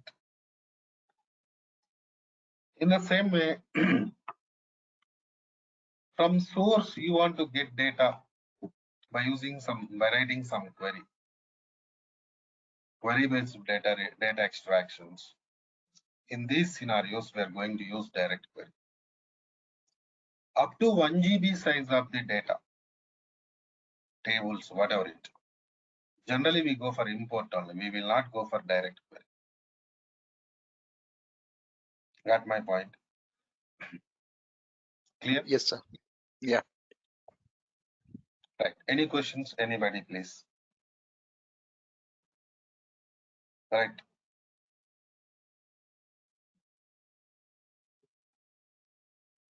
This is the way. So next step, we have to go for Power BI desktop installation and work with remaining things. Let's do one thing. I'll show how to download Power BI desktop and how to go for installation. I'm sorry. In the same way, copying data concepts.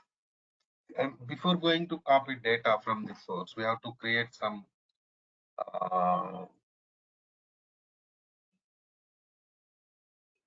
report project in Power BI. Those are all I'll discuss in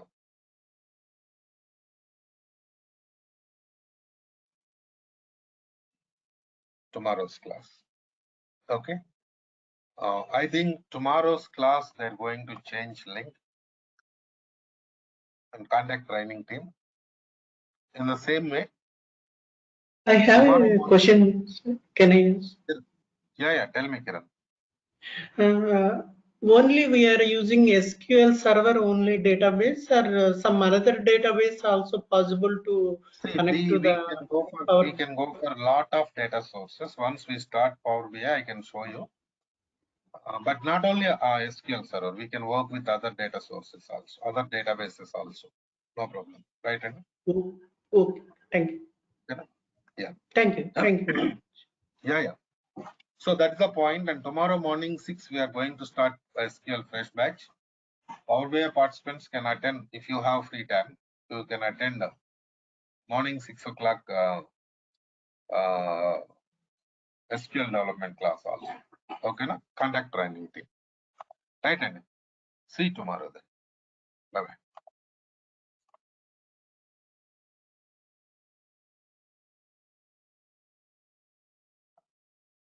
So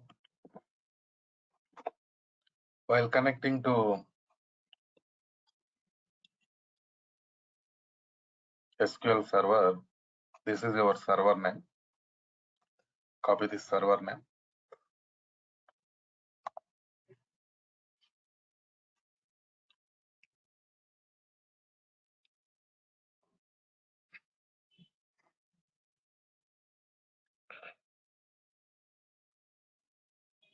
And now I'm going to open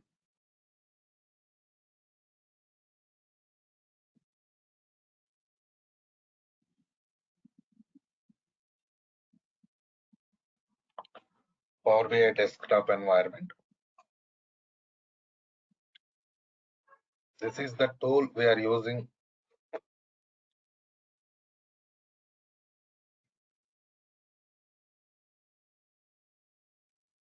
to interact with the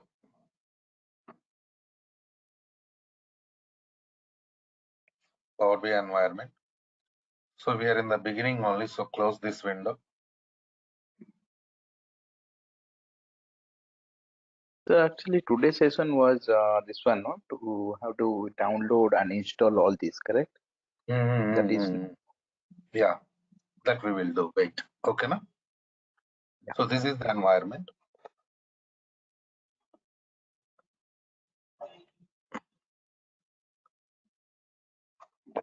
This is called as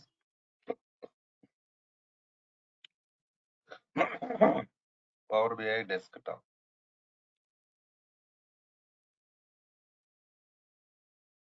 So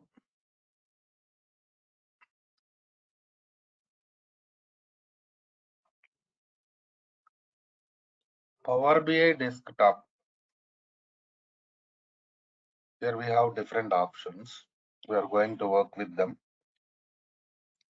So this is pure development environment of Power BI.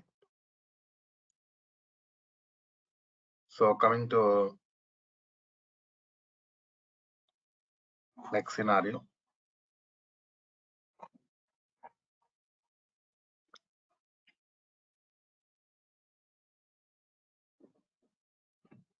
How to get this tool? How to install this tool? Yesterday we discussed about different versions, different editions. Everything we discussed in the last session. Right. So go to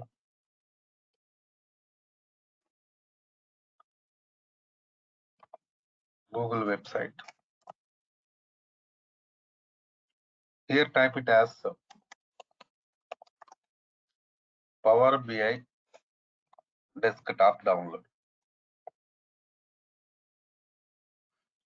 So open this website. So this we are recording this website name here. Please check it. Okay, na?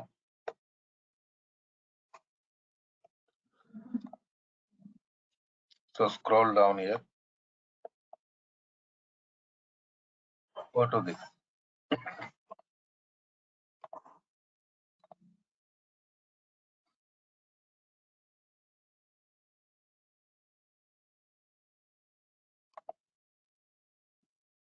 Download.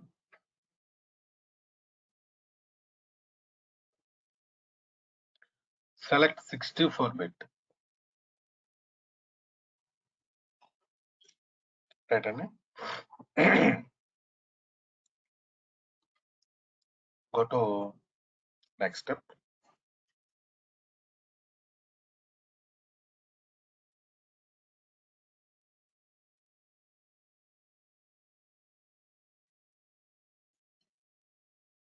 It is downloading now. Please wait. In the same way, you just download and install SQL also. Durga Sub training team will give you SQL Server installation videos. Okay, na? By following them, you can do that. Right.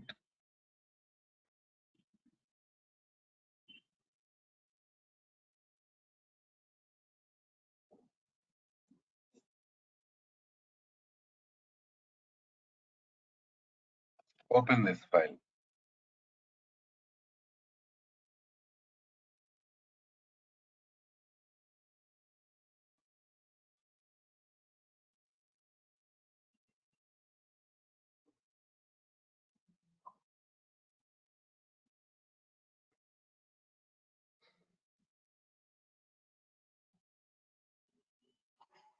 Wait, it will open.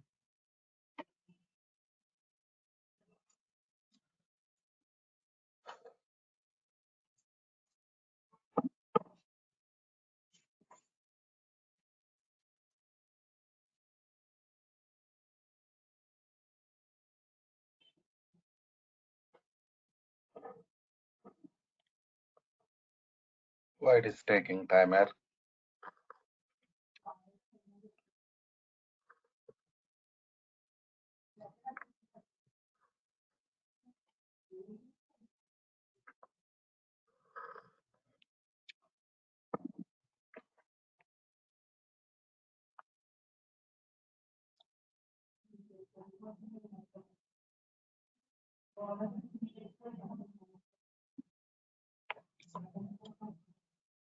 Sir, Yeah.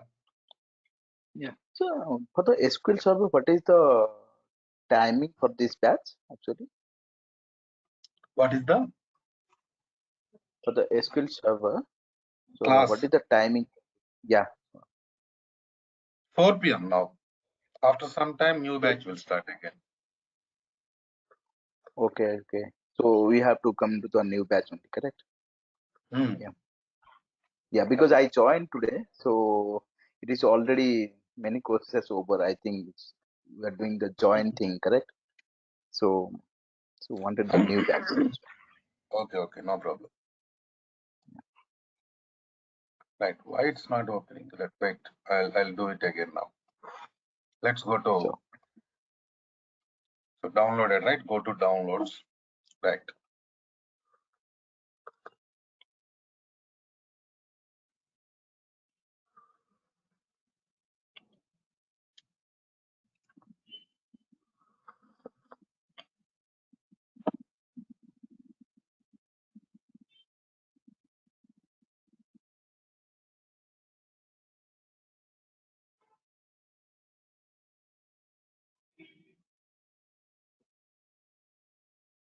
I think there is some issue, it seems, with this file we downloaded.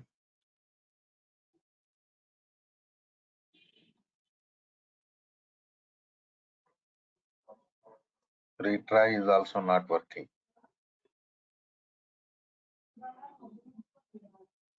Let's do one thing. I'll download it again and I'll show you. Okay, but we'll do later. Now, it's simple to install. You go to this environment. So in this environment only, we are going to perform development activities, right?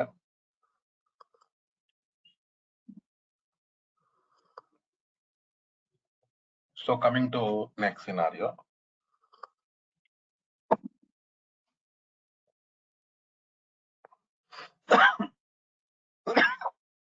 Right side, you can see fields. Under fields only,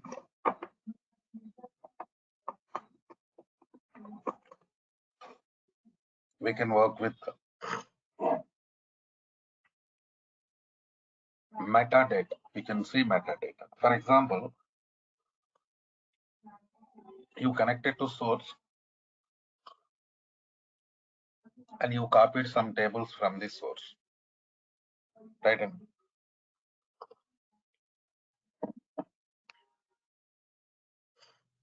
you connected to some source and you copied data from some source.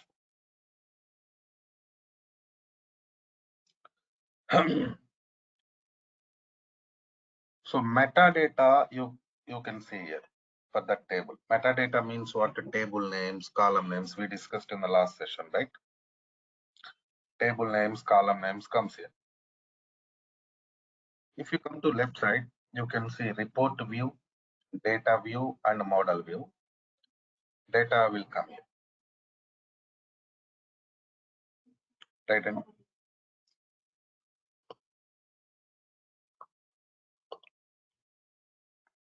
And coming to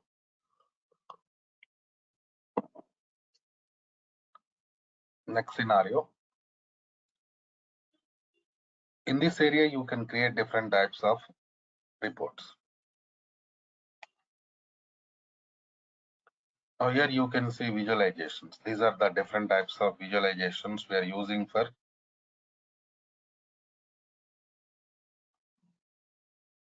creating this report project. So different types of visualizations available as per your requirement, right?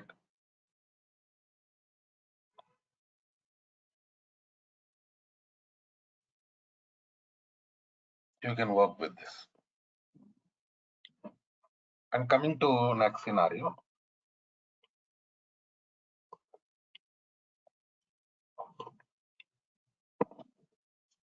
Now,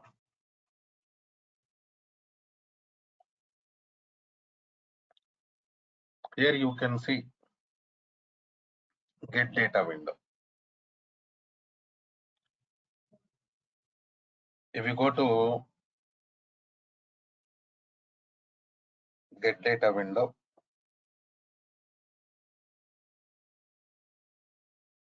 you can see different data sources. So by connecting to these data sources only, we can copy data.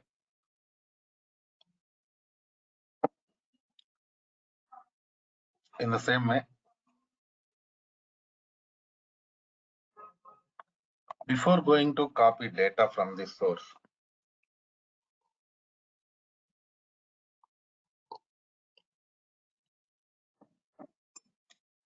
we have to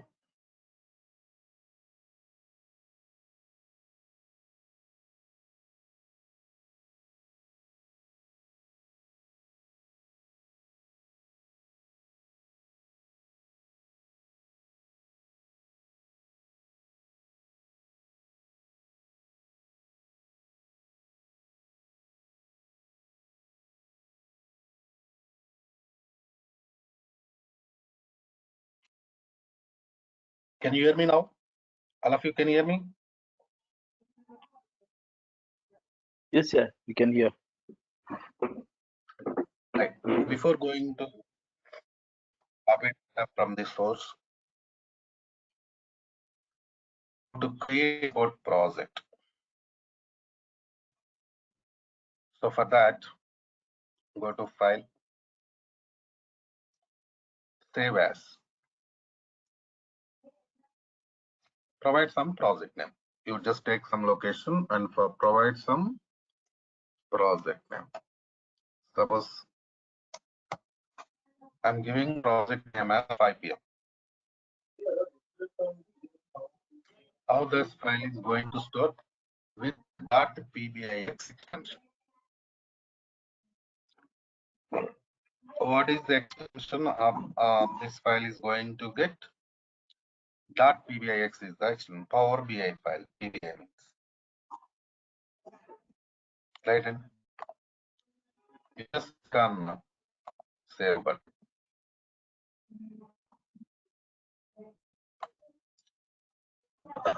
This project save.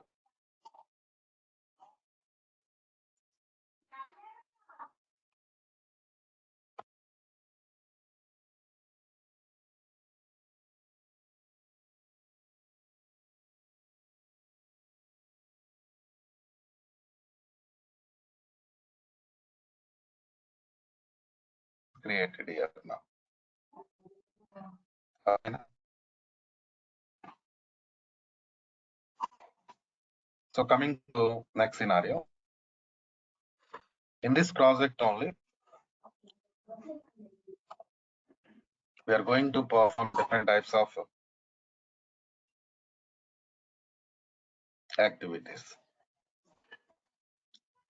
So if you want to perform any task in this,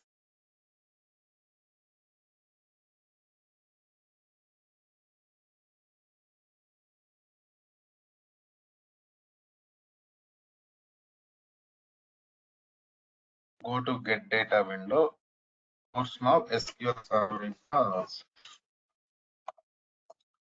provide a source database name, provide source, server name, database name. So while connecting to SQL Server Management Studio, I copied this server name, and this here we have database name also. Right, and click on OK button.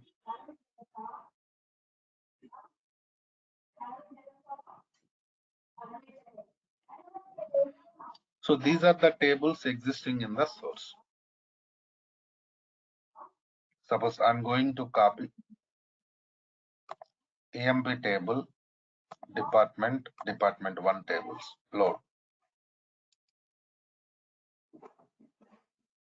How we copy? We are copying now import. What is the other way to copy data? Direct query. Right, and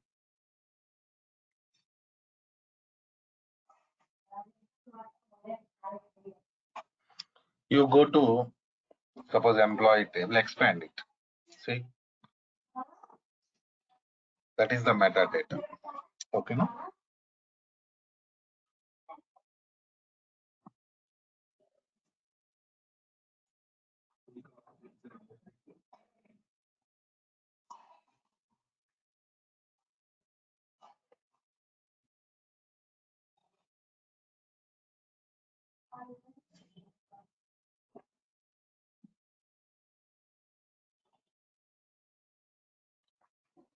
So metadata.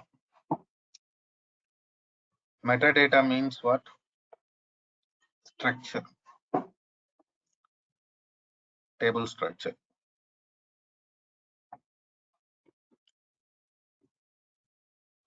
Where can I see the data? Physical data. Rows. Left side you can see data view.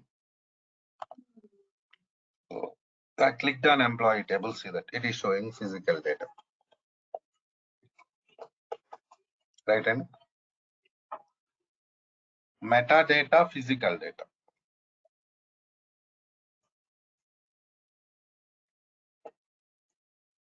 So metadata means what? Structure. Physical data means rows. So it is showing clearly. And you place mouse here. It is clearly showing how this table copied import.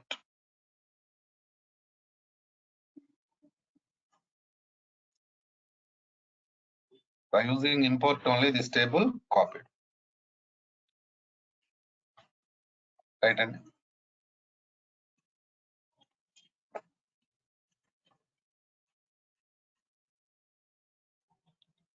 So the other way to copy data from this source is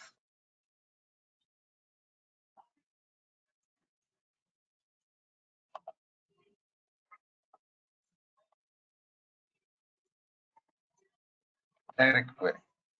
Go to SQL Server source again. Here we have to provide server name and provide database name also.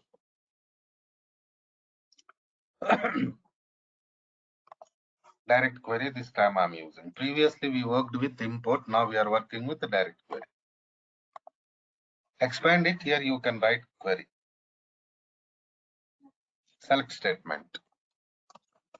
Suppose I'm writing basic select statement only. Select star from EMP.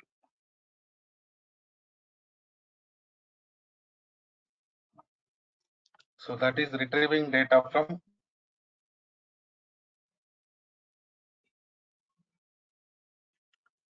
EMP table. So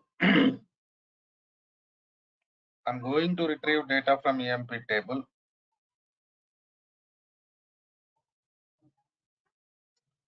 By using it only,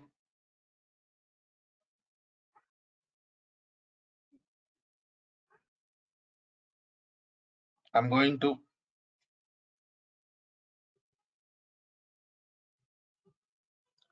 copy data. So I mean, whether data copies or not, let us see now.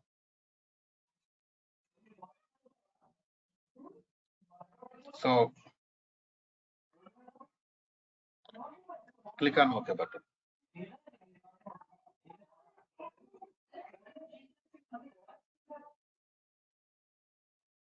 So this is the data coming from the source. Load.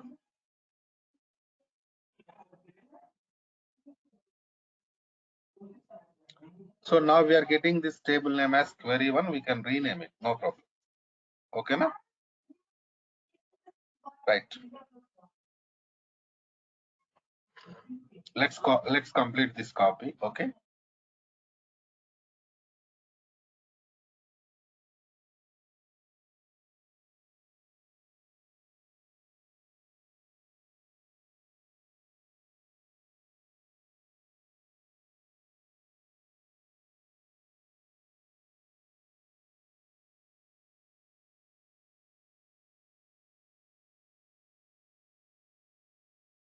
So data copied. You just double click on this table name, query 1 table name, and you can rename it like this. For example, I'm going to rename it as employee 1.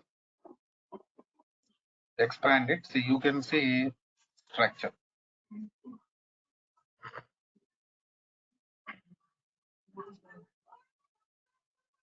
Right?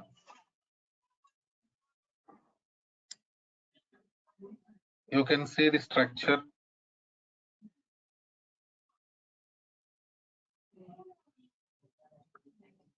Copied from the source by using direct query.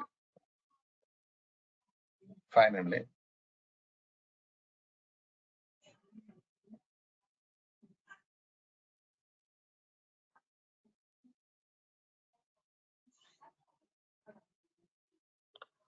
What about data? Please check it here.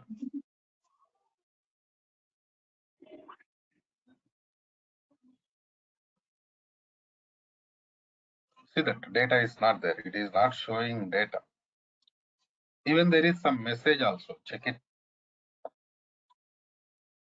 Right. Got my point?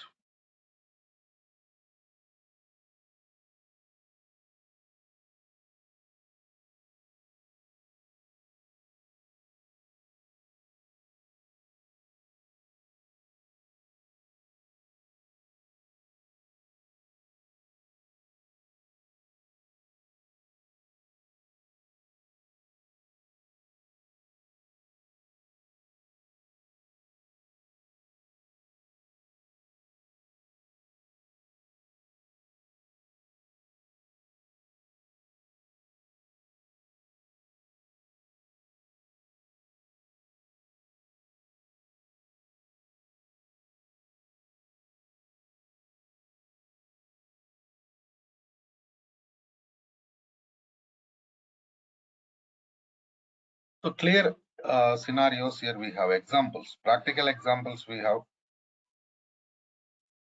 like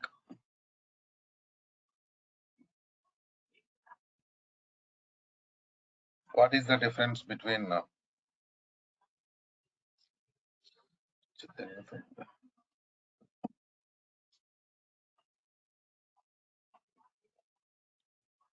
what is the difference between import and direct query? You can see directly.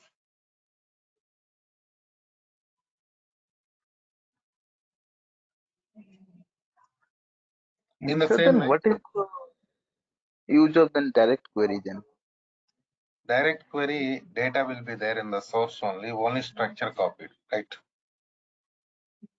Yes. Why we are using direct query means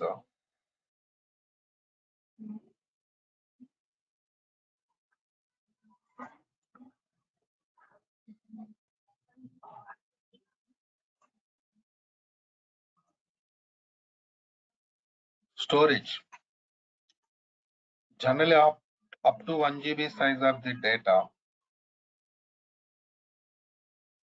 we are going to use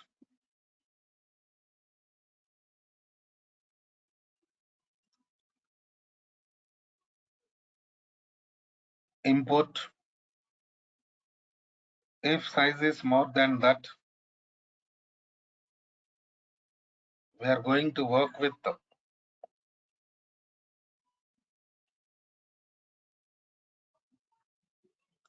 direct query because of size, data size, space issues. Right? And is it clear, Yes. Samarth? Yes, sir. So Yes. coming to next scenario.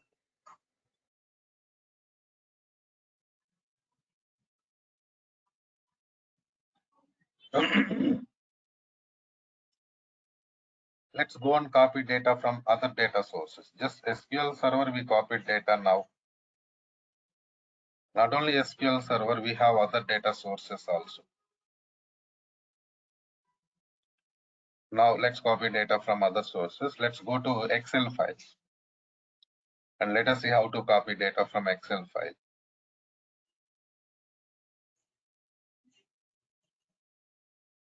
Right. So go to get data, select Excel source.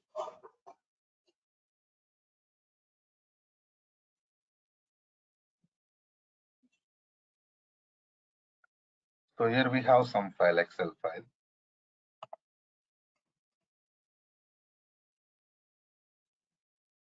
Before going to copy data, I'll just open this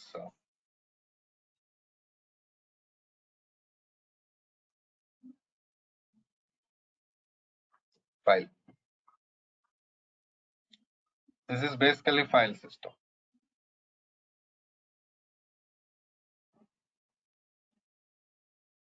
How data stored in this file system? In the form of sheets, order sheet, return sheet, user sheet. But coming to our environment,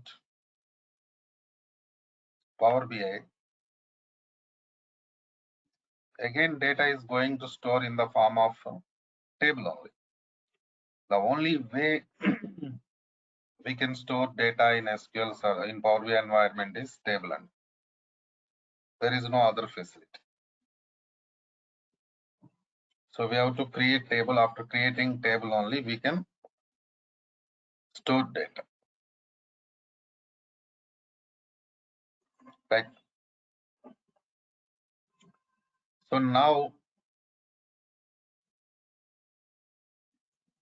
let's click on open button because we are going to copy data from this.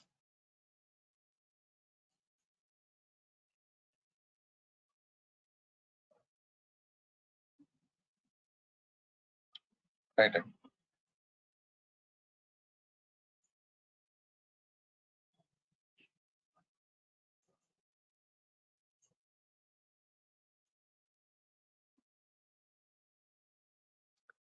Select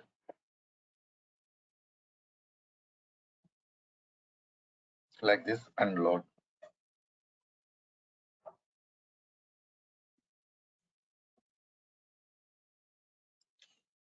So whatever the sheets existing there, I'm going to copy every sheet.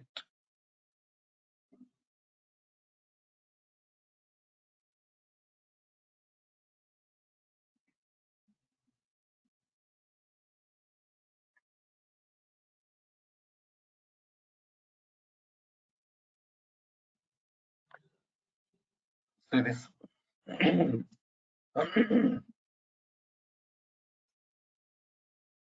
Like this.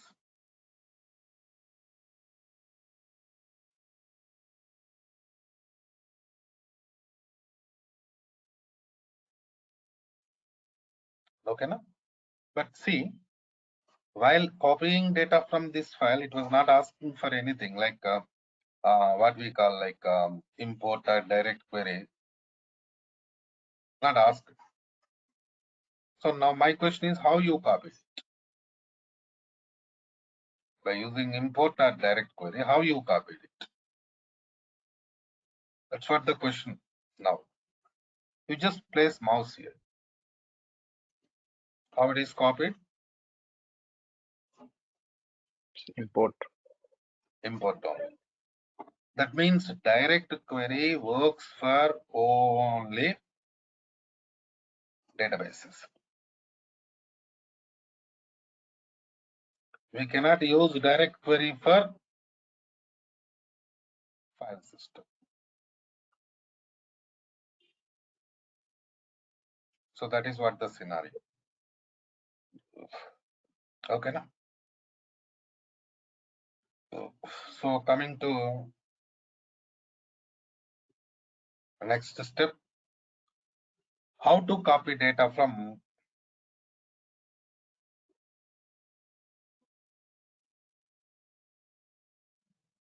text files. Text file means what? .txt.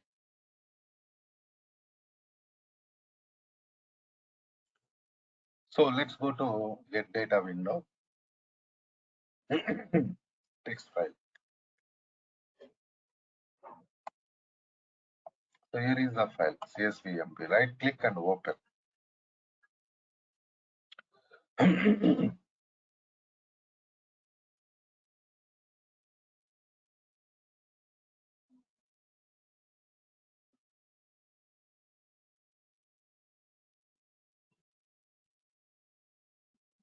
So on top you can see column names. Under column names we have data. Please check it.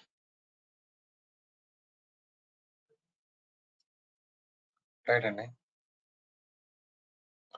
So now I'm going to copy data. Open.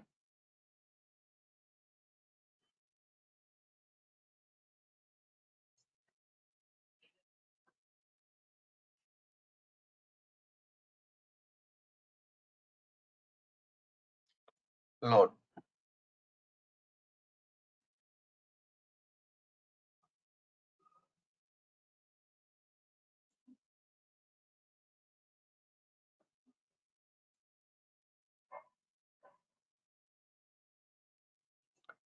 copied and please check it. From where we copied this? Now we copied it from file system. What type of file? Text file. Okay. So if you place mouse here, what it is showing? Import.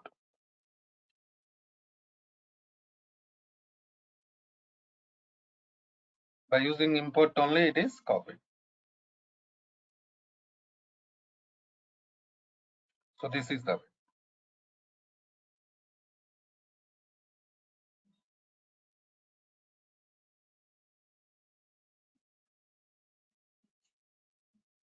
Okay. So file system, how we are going to copy data? By using import only.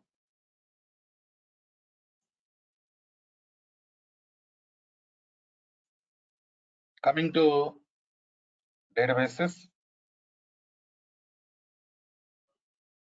we can use import and direct query also.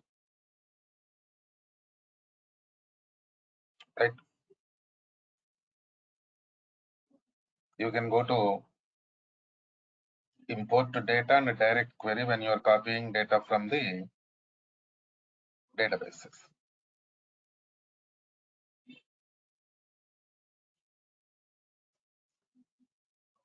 So now,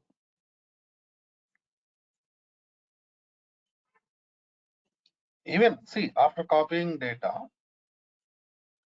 if you place mouse here, clearly it is shown how it is copied.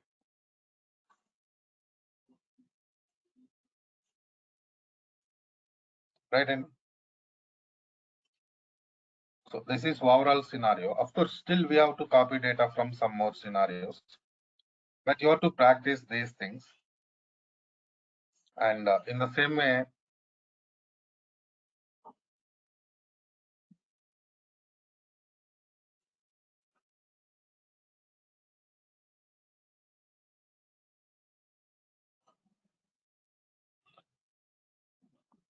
we have to go for SQL installations also. Then I will share you these files. So whatever the files we have, I used now copying data, right? Different files I used now.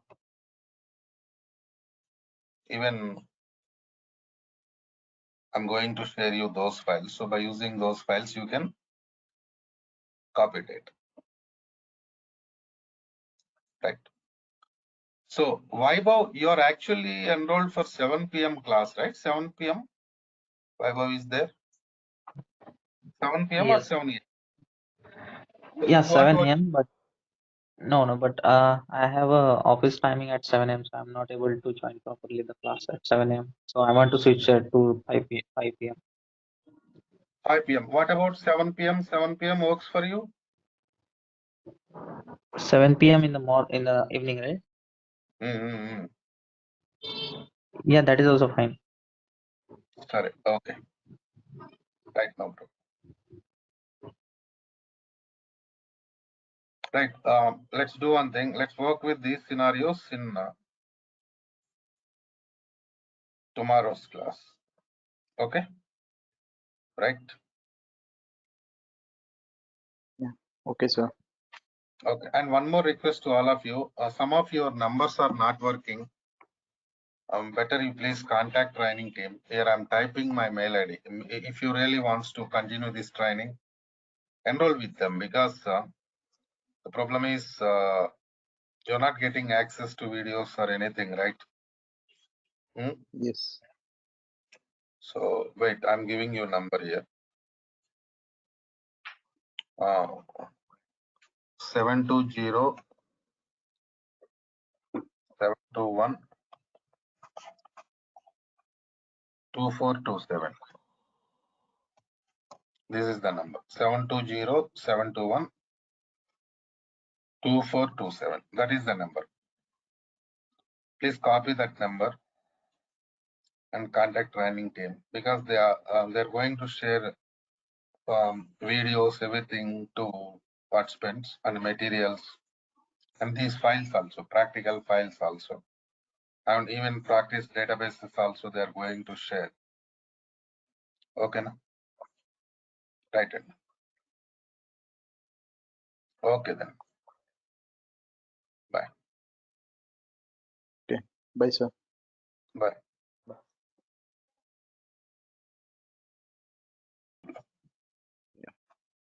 Let's connect it to project.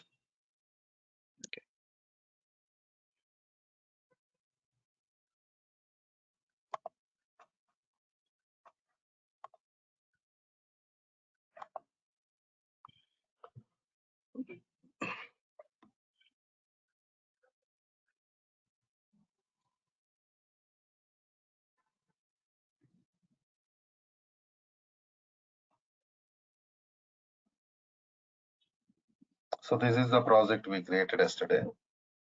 Yes.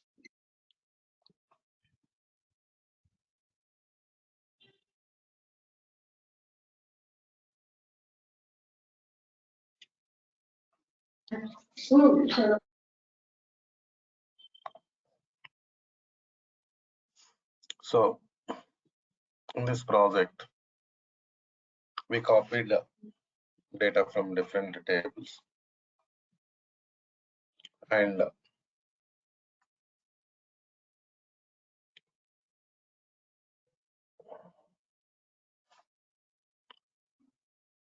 today we are going to work with this concept, enter data concept.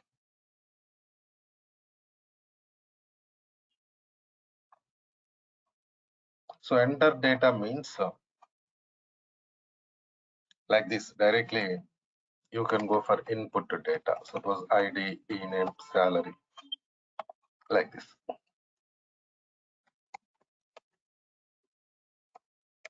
Okay, now suppose employee 2 is the table name.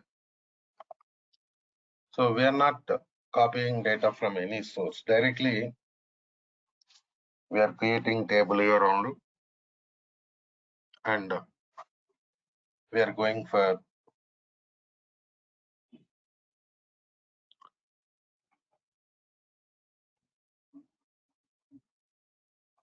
data rate.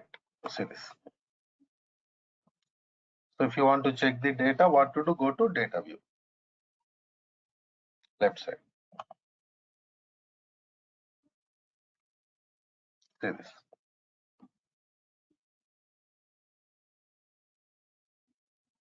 Okay. Now?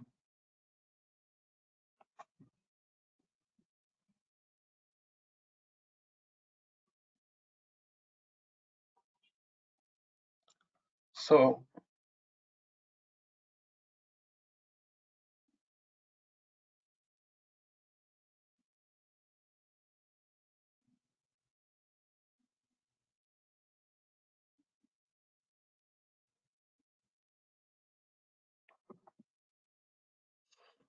in the same way, we can also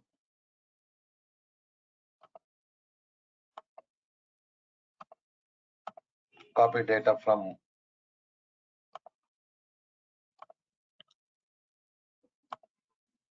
SQL. I mean, direct copy paste kind of.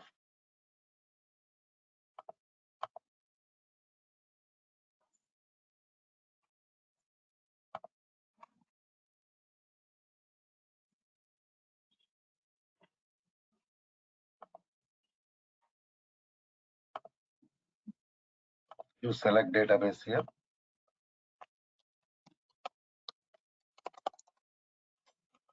Select star from EMP. See this. This is the table we have. You click on this corner and right click, copy data.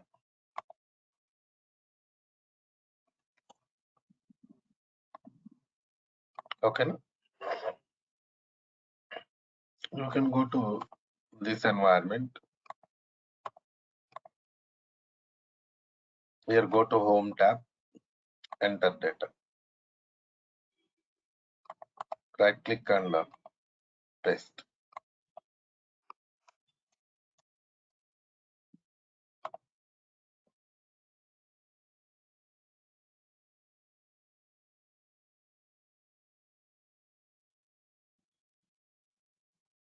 table created.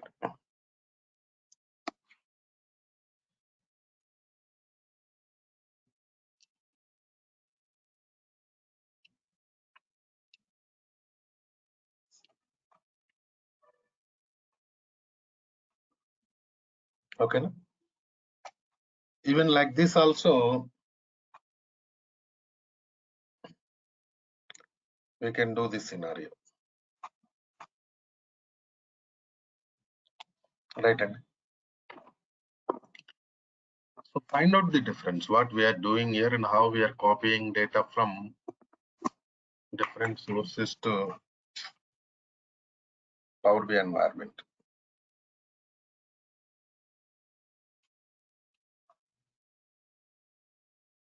Okay.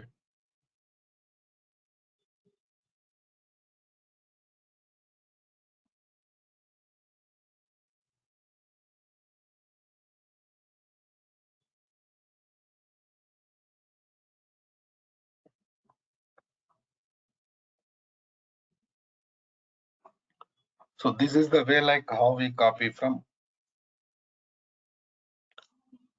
different sources to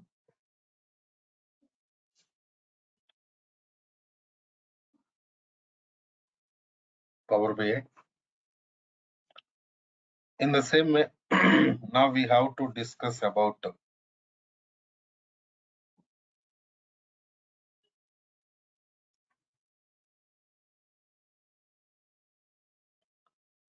refresh concept.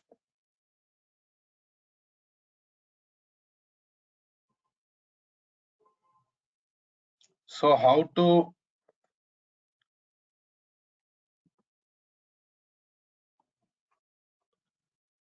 work with the refresh? See this, you go to department 1 table. We copied this table by using import. See, if you place mouse here, you can see import concept. Right. And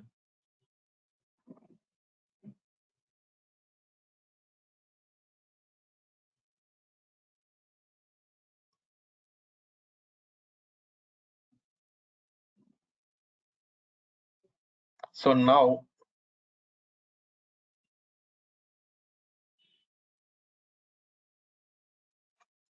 I'm going to modify something in the source. Suppose select star from department 1 table, no data.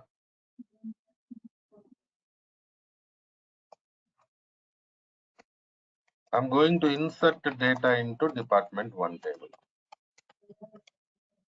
10 computer science,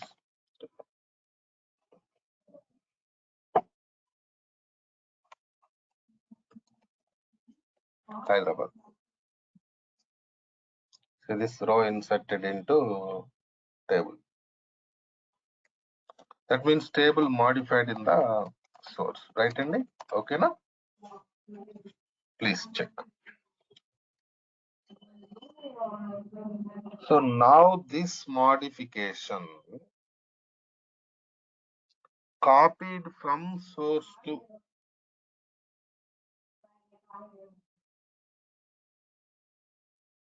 Power BI. Or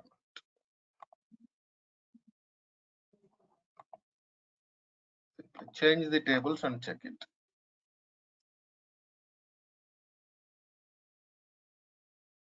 Modification not copied. And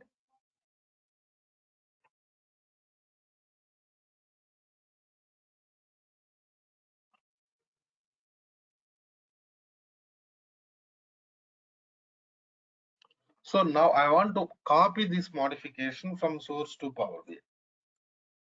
What to do?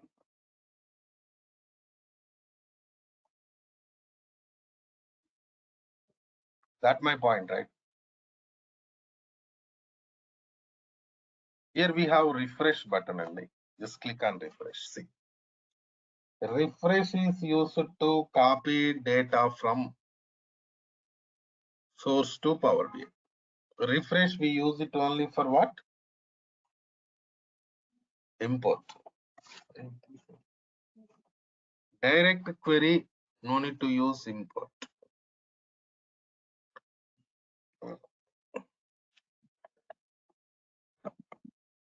Let's finish it.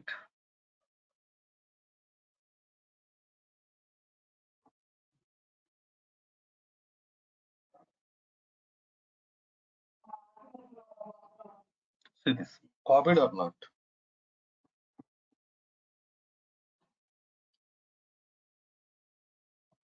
Right, and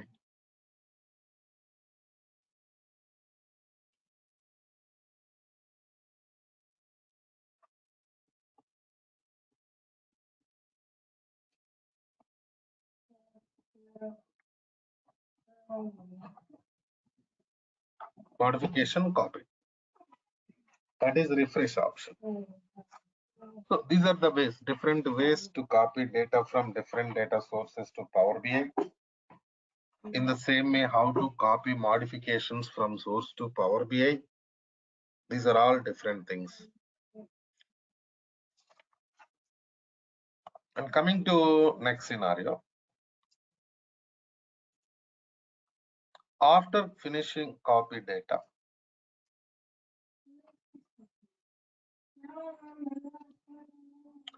we are going to work with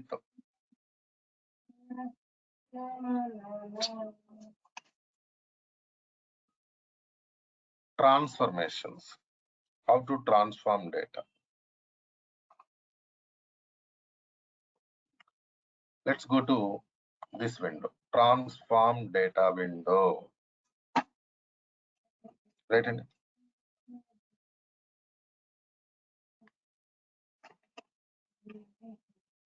this is Power Query Editor window. Left side you can see queries. Queries means tables. In Power Query Editor, we call tables as queries. Coming to right side, you can see applied steps. So you are going to perform transformations, means you are going to perform some scenarios. So it shows there whatever the scenarios you performed. So generally we are going to save them. So you can see save button, or you can also use Control S. But sometimes what happens,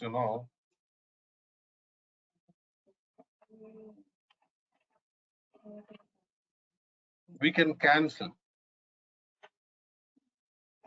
Okay.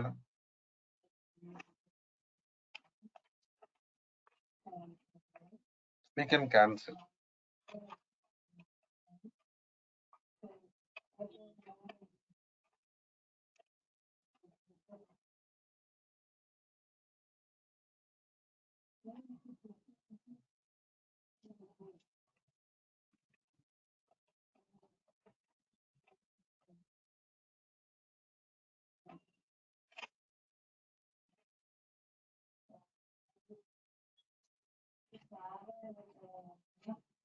And coming to next scenario,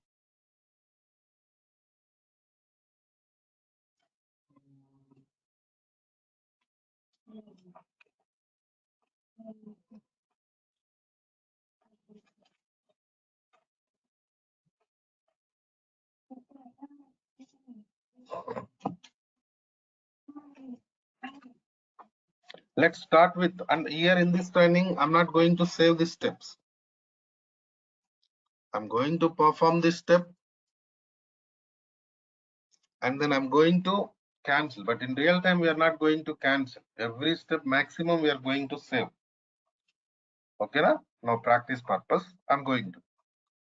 So here we have just take right click on query, table. You can see properties, copy, paste, delete, rename. So these are common scenario, just leave it. But here we have enable loaded. Those things also I'm going to work. I'm not skipping anything. Okay, now? Right. So read that message. So disable means this table cannot be used in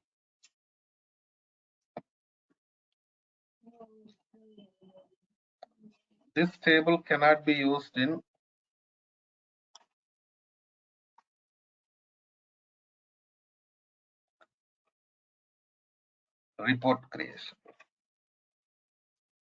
Suppose there is some table, you don't want to use the table in the report creation, you can disable like this. But my question is different. I'm not going to disable because I'm going to use this table, I think. But now my question is different. My question is,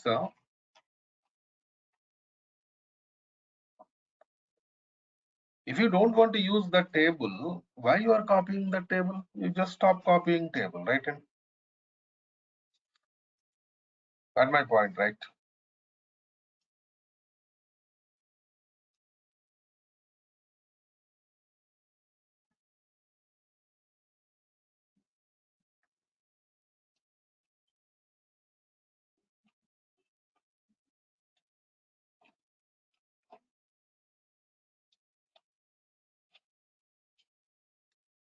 But see, sometimes what happens, I told you in the beginning, we are going to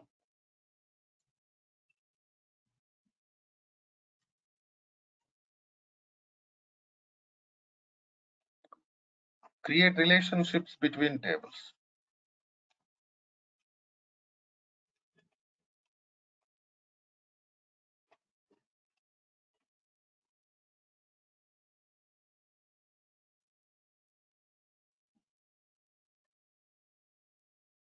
Right? And so some scenarios, what happens, you copied some tables from source to Power BI.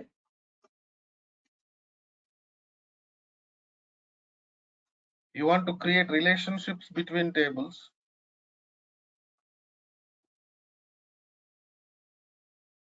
But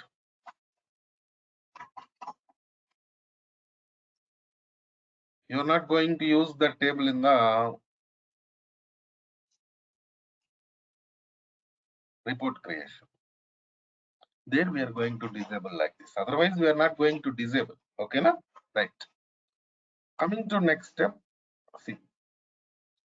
If you unselect it, what happens,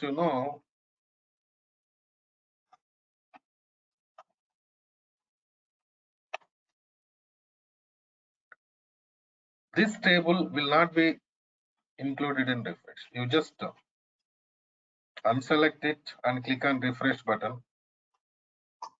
Then this table will not be refreshed.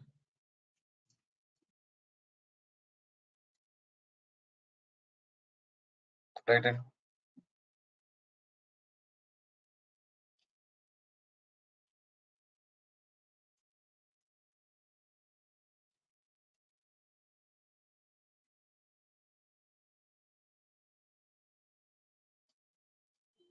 so next, duplicate, just creating duplicate table. You're working with some table, you can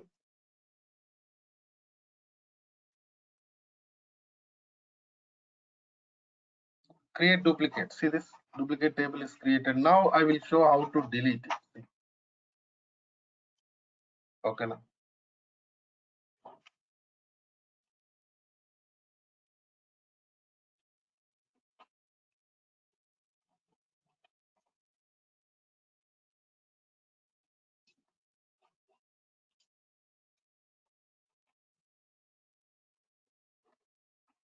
So coming to next scenario, here also we have some other scenarios which we are going to discuss in the coming sessions. But now let's go to this advanced editor.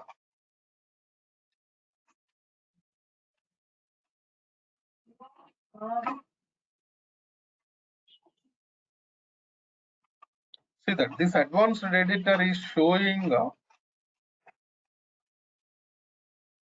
source details. Please check it. What is our source server name? What is our source database name? It is showing clearly.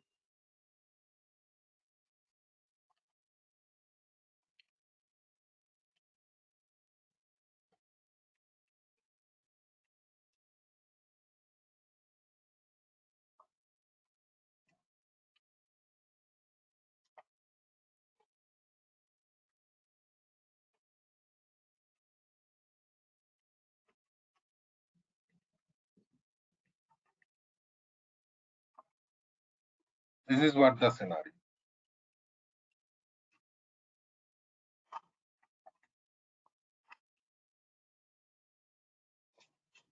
In the same way, go to properties window.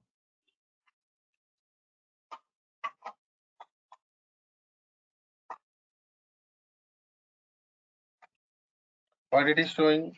Again, same scenario it is showing. Properties window also showing same enable, load, refresh. So these things only it is showing. Okay. Na?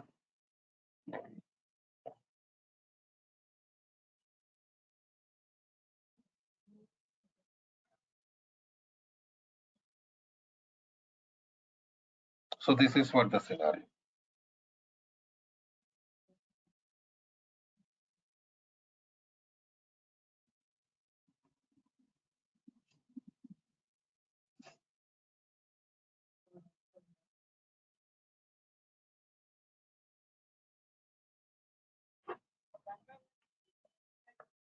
Hello.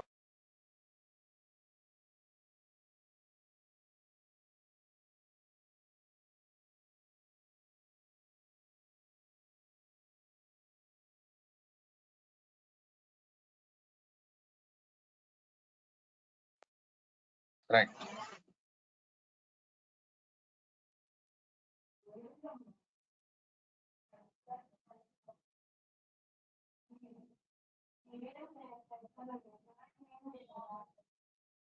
So these are the properties we have for our queries. After that, here we have different columns: employee number, employee name, hire date.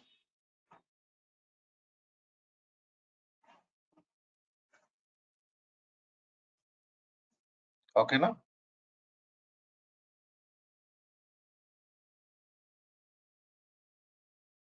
So open this employee number drop down, because employee number is number family. You can see some scenarios here.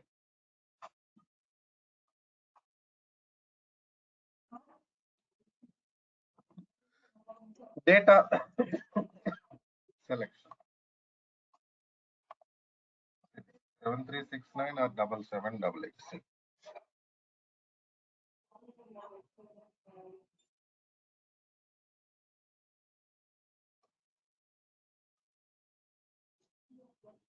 I mean, you can select required data. See, it was showing step, but I cancelled that step. Okay, now. Next, ascending order, descending order.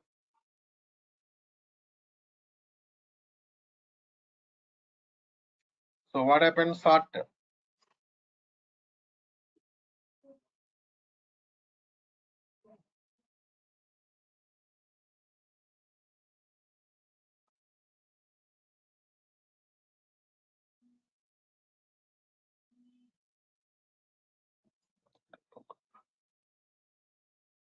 Next step,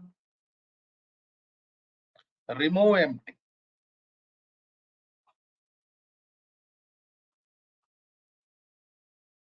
Empty means what? Null values. Suppose your column contains null values, you want to remove them, then we use it. For example, we don't have any null value in employee number column. You just go to commission column. Of course, commission is also number family only, right? In commission column, we have null values. See this. So remove empty. See that what happened based on null value, that row, whatever the null valued row is there, that deleted. I mean, those rows deleted. Please check it.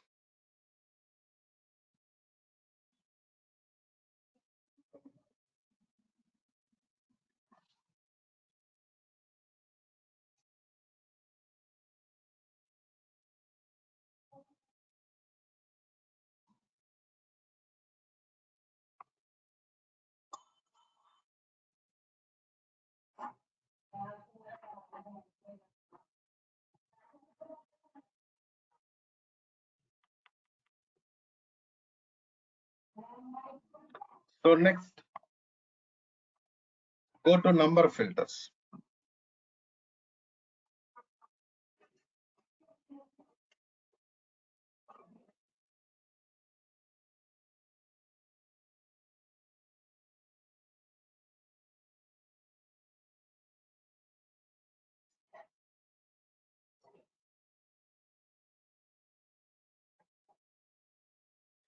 Number filters means operators. We use different types of operators in these number filters. For example, employee number means number family column, right? And what is the column we are using now? Employee number column we are using. Employee number is number family, right?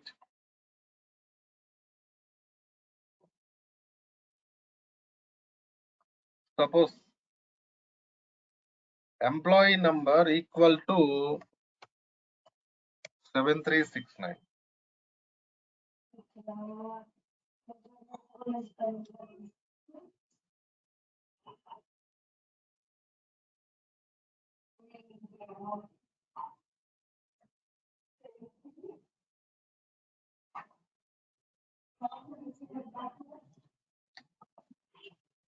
In the same way, suppose equals to 7788. Different employee numbers are used. But here important thing is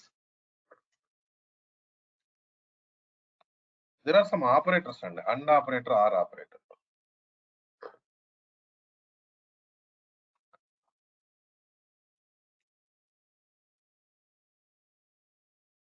When we use and or operators, what is the difference between and or operators?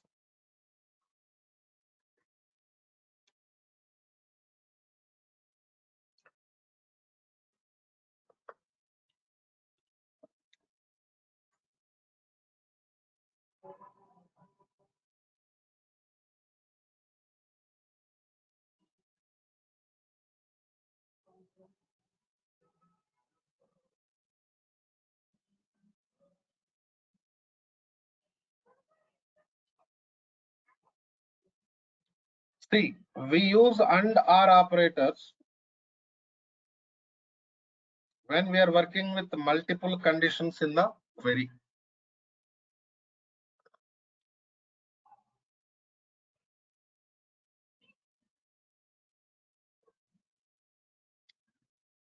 Okay. Coming to next scenario.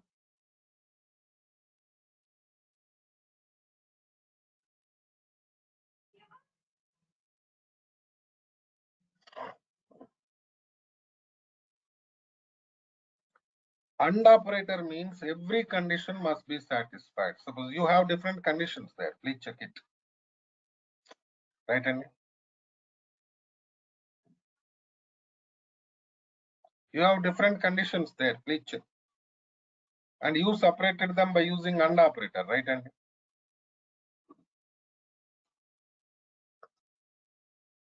that means every condition must be satisfied.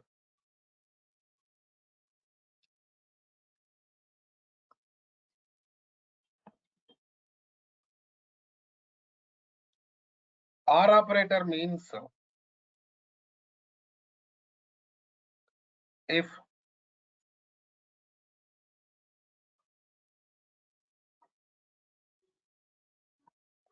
any condition satisfied, then you can complete the task. Now it is not going to complete because I'm using and operator. See that no data is coming. No data is extracted.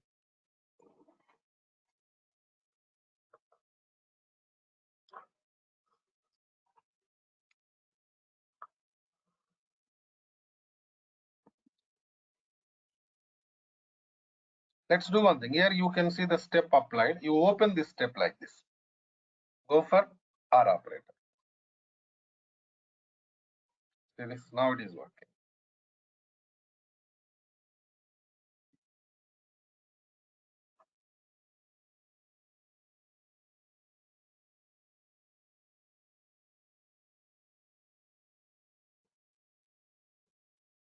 Got my point?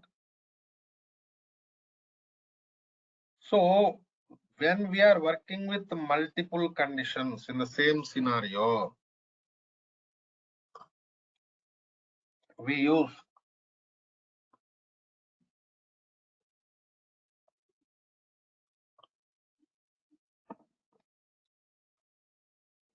and or operators.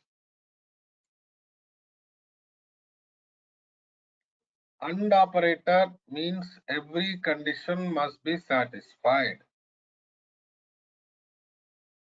OR operator means if any condition satisfied, so that you can extract that. That's what happened now. We have seen practically also, right, Andy? So I'm going to cancel this step. But remember, in real time, we are not going to cancel this step. Okay, now?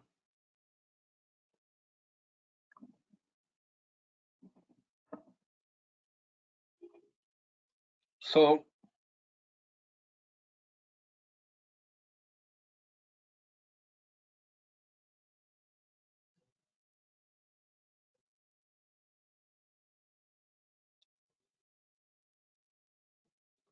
next scenario, you go to character. So I have one doubt. Tell me. Okay. So in the AND operator, so both the condition what you gave, that 7369 and 7788, so that both Hmm. were matching. Then it should pull the data also. Not matching. AND means it must be there in the same column, same value, single attempt. But they are not single attempt, right? They are different department numbers, right? Okay, na? Okay. You got my point? But when you are using R operator, it is working, right? Yes. That's the Yes. reason. Okay, na? Yeah. Got it. Right. Thank you. Coming to next scenario. Ename call. Ename means what? Character data. In Power BI, we call it as text data.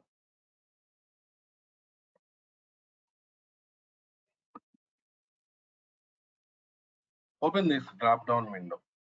See that is same, everything same. Everything same. Please check.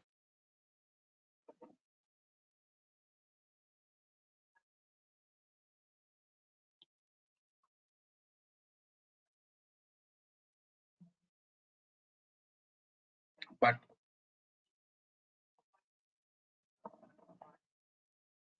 you go to this area, changed.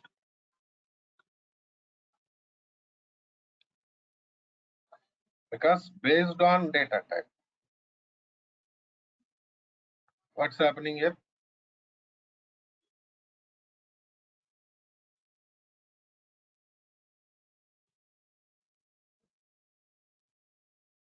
Filters are going to change. I mean, changed already. We can see here now.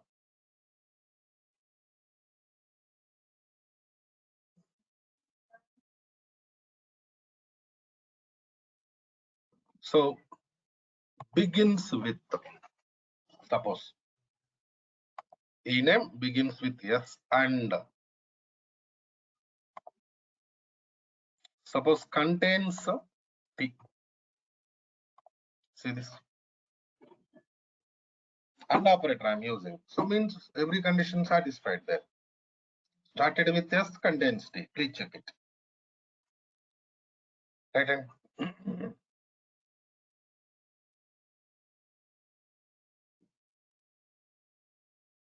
Open this filter. Go for R operator. Now you can see more. See.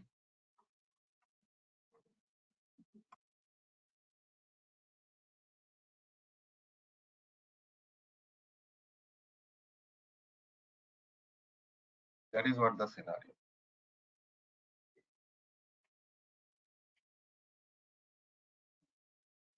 Okay, no?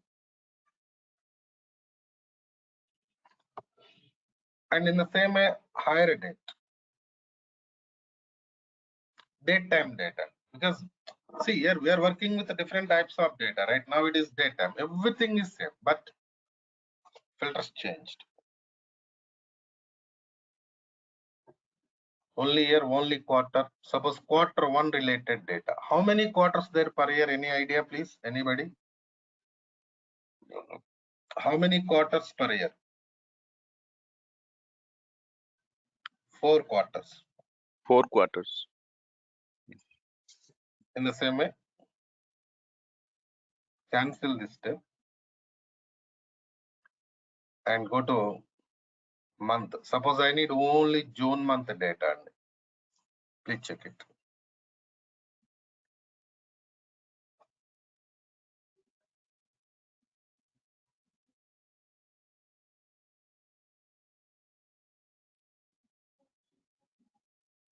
So month, week, everything based on what? Date time.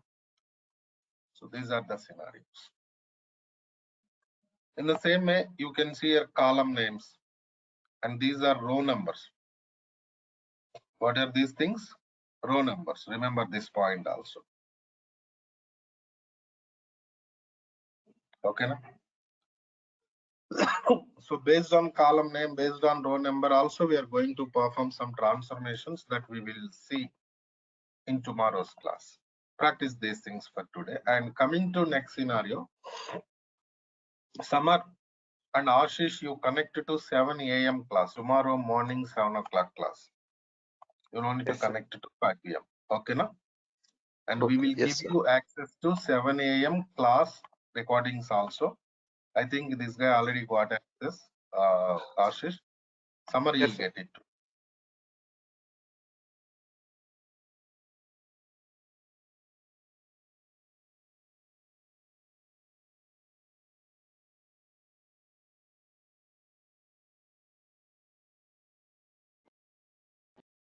ఖర్చులు కావాలి కదా నీకు guys please confirm to me all of you get my voice on the screen those who are attending in online is my voice is clear to all of you guys please confirm to me all of you get my voice on the screen those who are attending in online is my voice is clear to all of you guys please check it all of you get my voice on the screen yeah nice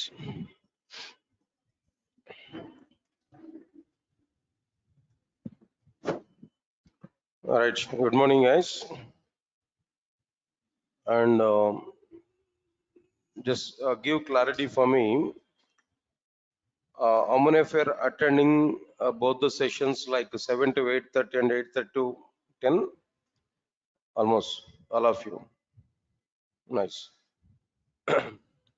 and how many of you registered for advanced Java not attending servlets and JSPs any of you are available here registered for advanced Java but not attended for servlets and JSPs at morning 7 o'clock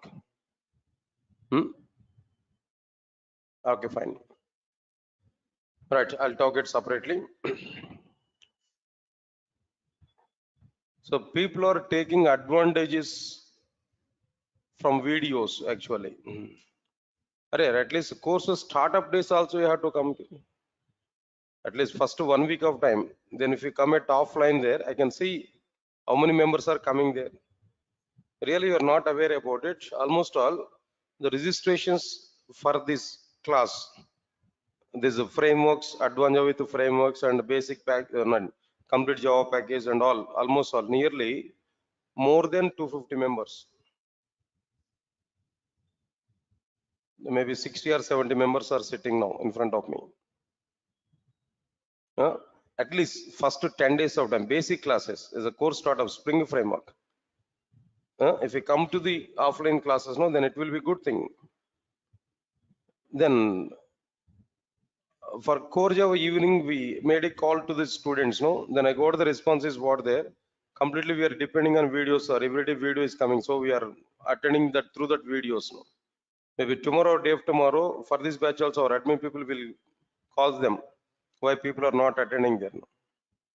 Any other reasons any exams or kind of things no any exams are going on for academic students if they're academic students they will not attend this 8:30 to 10 class I'm sure about it but still see then you are coming here for offline classes but by thinking about your benefit I'm giving that video support but don't depend completely on that video support now at least few days of time up to first application development come to the offline class those who are registered for offline class now if you are in online then no chances for you Okay. Right, sir. Then my online people are giving suggestions now. Don't upload videos, sir, immediately.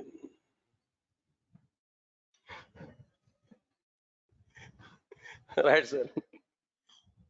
No, not like that.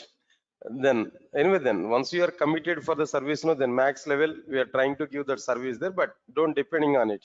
Yeah, definitely we are going to upload the videos on time and everything. Going on, at least I want to see your faces now. How many of you registered for this course? Of course, whether you like to see my face or not is a secondary. I want to see your faces at least. All right, sir. Then why I'm talking about this? No, I think these statements are going to be recorded. When they see this video, maybe today or tomorrow, at least they'll realize no. So next 2 to 3 days of time, I will check it whether all members are coming or not. Otherwise, next 10 days of time, I will not upload videos. Not lately. I will not upload videos next 10 days of classes. Sure. Today and tomorrow, I'm giving time there. Those who registered for offline classes, at least first 10 days of time, you have to come for offline. Otherwise, next 10 days of time. Even after 10 days of time also, if you are not coming there, I will think about your admission. Okay. Right, sir. Now let's come for the point here.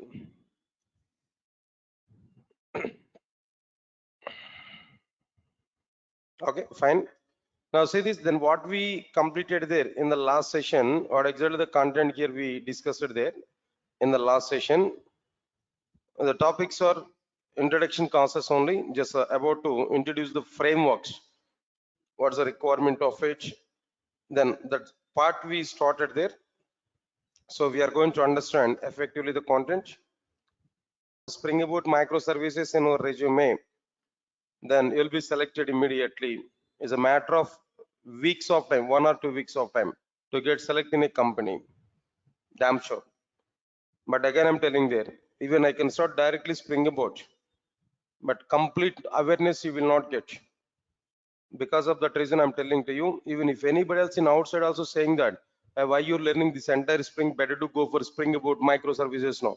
Don't fall with that particular statements now. So in a standard approach, I'm taking the classes to you. First, let me complete the total Spring. Then after that, I will go for what there Spring Boot and microservices. More clearly, I'm telling now, at the time of announcing these batches also, whether you recognize it or not, I did not announce the batch with the Spring Boot microservices. I announced the batch with what there Spring Boot microservices. So Spring is also a course. Then after that, Spring Boot. Next one is microservices now. So for your better understanding, for your completeness, for our complete clarity point of view, first we have to understand the total Spring framework. Of course, still some companies are using Spring framework before this Spring Boot. Without Spring Boot, only Spring framework is also be going on. But very good demand is going on for what there Spring Boot and microservices. I have to accept that. So because of that reason, first we have to understand complete Spring framework. Why? Because your status I know clearly. Just almost all we completed core Java. Next one is like what there advanced Java we completed JDBC. So let's we start it. Okay, that is your status now. Now with this knowledge, if I start directly Spring Boot microservices now, how can you understand the content here? Spring Boot is direct step. First application of the Spring Boot is nothing but Spring Web Module. The first application of Spring Boot is what there Spring Web Module. How can you understand it without having awareness on Spring Web Module? So because of that reason, let me complete this Spring framework. Then after that, I'm telling to you Spring Boot and microservices. Why I'm telling this information there? You may get some misguidance from outside. Then to go for it, to don't go for that. That misguidance from outside now. So for that purpose, I'm giving some alertness to you. If anybody else in outside they are saying to you, don't learn a Spring framework, directly learn a Spring Boot and microservices. No, don't go with that statements. No. As I know the total process. See, for example, think a minute about it. Without Spring framework, if I start Spring Boot and microservices, no, I may complete my batch a bit earlier mode or not. I may start new batch there, right? If I start new batch, more money will come or not. But still, I'm thinking about Spring in the sense, understand it now. It's not in that like what there in a different way. Completeness, we need to get the total base. We need to get clearly. This is permanent solution. Please recognize this. What I'm telling to you. It is a permanent solution. It is not like temporary solution. It's a permanent solution for everybody. Once you complete these frameworks here, in the next 10 to 15 years of time, you should not look back. You have to complete this total part. So because of that reason, I'm taking in a standard way, but try to attend the classes properly, try to understand the content. And one more thing I'm telling to you, maximum students are attending servlets and JSPs and what there, this is a frameworks concepts. Am I right or not? Maximum, majority of you are attending that. So your regular practice is very, very important.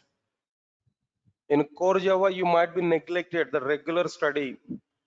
You okay up to core Java, it's okay, fine. It's worked out. Why? Because maybe after 1 week of time, even if you open the notebook, there we can see some content there we can understand at least some points here. But these concepts are not like that. Every concept is linked to concepts.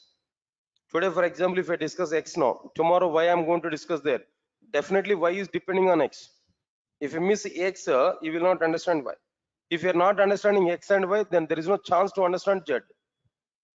If you are not understanding Z now, better to stop these classes. That's enough. That's it. So because of that reason, regular study. Today, even the theory, blindly think of it. To prepare first spring application, it may take minimum 10 days of time. Minimum 10 days of time it will take to start first spring application. To type a program, a hello world program, if you want to show on my system there, 1 week to 10 days of time minimum it will take. So up to the time we have to understand theory only, complete theory. Why? Because we need to be get very much strong in the basics, foundation. After that we are going to see, without knowing what is the purpose of the framework, how can you understand Spring framework now? Why frameworks are coming into the picture? That question I'm having there. We need to answer for this question. That's why then first I'm going to give the step by step each and every point. Now you must aware about all the points clearly. Right, sir. Anyway, then I'll go for the content here. Now try to understand it clearly. Right, sir. That's fine. Now let's come on to the content, guys. What I'm telling to you, can you tell us different technology which are trending and we should learn to become a successful software engineer? Right. Nice question. Anyway, I think all of you might be aware about it, but as per my concern, I'm telling to you, at present, the market is totally with what there, Spring Boot microservices, and if that profile, the Java developer having Spring Boot microservices, RESTful services, these three trending in outside. But to understand these three, under Spring, entire content is required, enter Java is required. Along with these three, if we have DevOps in our resume, Java developer with Java DevOps background, Java developer background with DevOps. If you have that in your resume, definitely you'll be very good resource in outside at present. Because of that reason only, in the full stack we included what there DevOps. DevOps in the sense Linux, AWS, and DevOps tools. These three things. Then you'll be very good resource in outside. Recognize this. If you're asking that, then I'm giving response for it now. Right, now let's come for our content here, all of you know. Right, guys, now Spring introduction part I've given. Introduction in the sense like what I've given there, what exactly the content I'm going to be covered inside the Spring framework. Up to this point only here we discussed it there. Clear or not? That's okay, fine now. Then what are the various modules which are available there? First introduction is existed here. Introduction part here I discussed it there. Next one is the steps to prepare Spring application. After the steps to prepare Spring application, next one is the core module. For core module, what programming knowledge is required there? Core Java is sufficient. No need to get even JDBC also to understand this core module. This core module is mandatory even for what the Spring approach. Mandatory. Next one is Spring DAO JDBC model. What is the prerequisite now? Core Java and JDBC. All right, so next one is Spring AOP model. Core Java is sufficient. Core Java is sufficient, and a little bit about what there, some real-time tools like what there, Log4j, this kind of things we required here. Okay, I'll discuss about it, no problem. Spring transactions, Core Java, JDBC, these things are required there. Next one is ORM, Hibernate is required. Web module, struts and JSF is required. All right, sir. Struts and JSF is required. Next one is a Spring Web MVC module. Servlets and JSP, struts JSF. Basically, struts and JSP is not mandatory. servlets and JSPs are required. Spring is security, servlets and JSPs are required here now. Right, sir. Anyway, now these are the various things here we have to understand clearly in our Spring framework. After that, after completion of these concepts there I will start with what there Spring Boot, then microservices now. All right, sir. Now let's move on to the content, guys. All of you observe carefully. First of all, I'm telling to you, by using Spring framework, we are going to prepare enterprise applications. Of course, so many applications here we are able to prepare by using Spring framework. Of course, standalone applications we can prepare, database related applications we can prepare. Not only that, web applications we are able to prepare, distributed applications here we are able to prepare. So all the types of applications here we are able to prepare, but Spring framework is mainly for what their enterprise applications. Spring framework is mainly for what their enterprise applications. Yes, sir. All of you are getting my point or not? Now here I'm asking one simple question to all of you. Now try to answer for it. What is an enterprise? First of all, what is an enterprise? After that we will think about an enterprise application. First tell me, what is an enterprise? What exactly the meaning of an enterprise? It's a normal terminology, general terminology only, general awareness only, not like any too much technology. Before going to talk about an enterprise application, what is an enterprise? Simple, as per my awareness I'm giving there. Observe carefully. It is a group of, it's a group of organizations come under a single label. Come under a single label. It's a group of organizations that come under a single label. This is called as like what there? An enterprise. A simple example I'm telling there. And one more point. It is a group of organizations that come under a single label where business is going on. Where business is going on. Or else maybe instead of saying that a business going on, it is a business organization. It should be what there? A business organization. Don't say charitable trust is available. Don't say that is what there? An enterprise. Yes, sir. Are you getting my point or not? Okay, fine. What is an enterprise? It's a group of organizations that come under a single label. That's okay, straightforward point. Next one is, it's a business organization basically.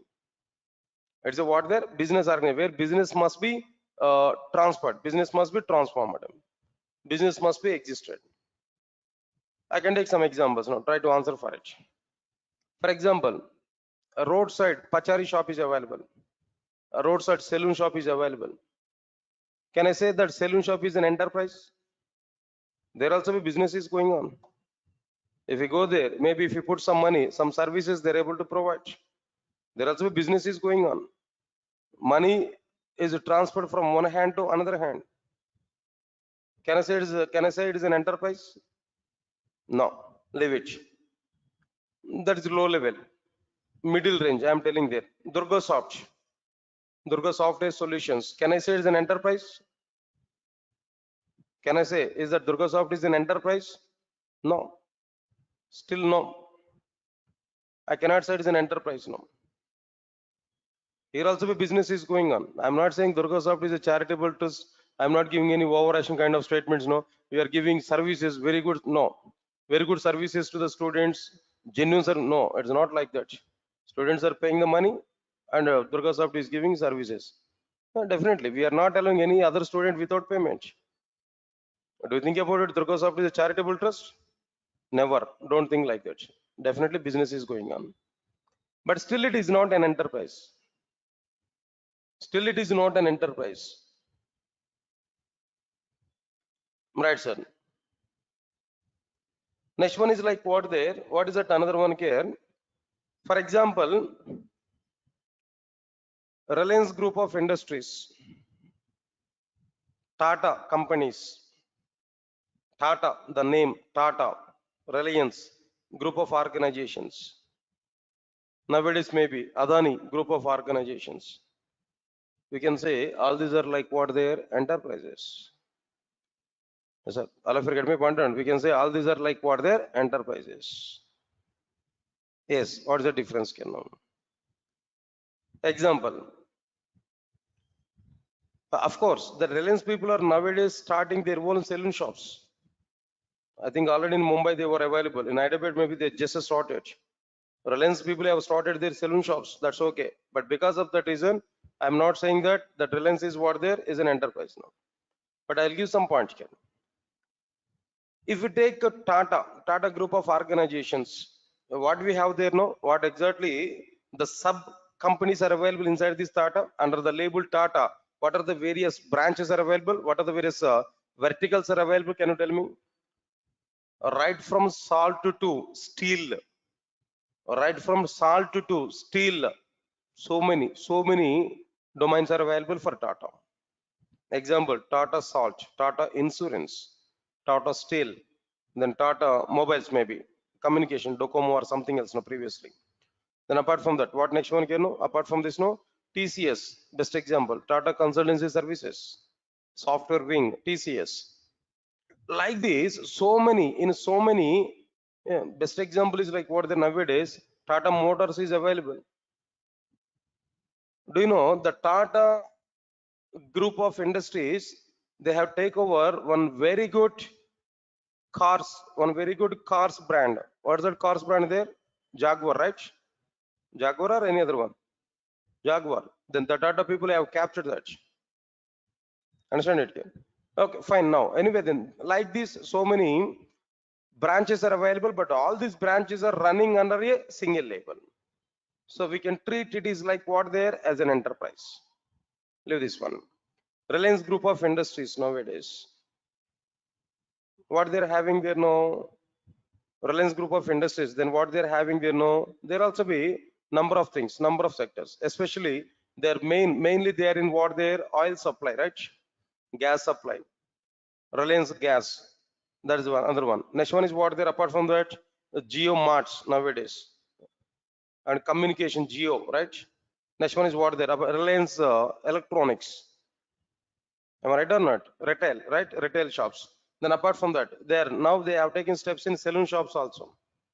Not only that, you are not aware about it, they are taking the steps in training institutes also. Really. But it was failure case for them previously, almost 5 to 6 years back, especially in Hyderabad, they want to capture that Chaitanya Educational Institutes and Narayana Educational Institutes, they want to take over them. But I don't know what happened there, but in the middle, that process was stopped. They want to be in a training part also. Understand it? So like this, number of things are available. They are under like what there a single label. So we can say it is what there an enterprise. So just this is a general as a awareness point on I'm telling there, not too much technical content here. What is an enterprise in the sense? These many things here we are able to get clearly.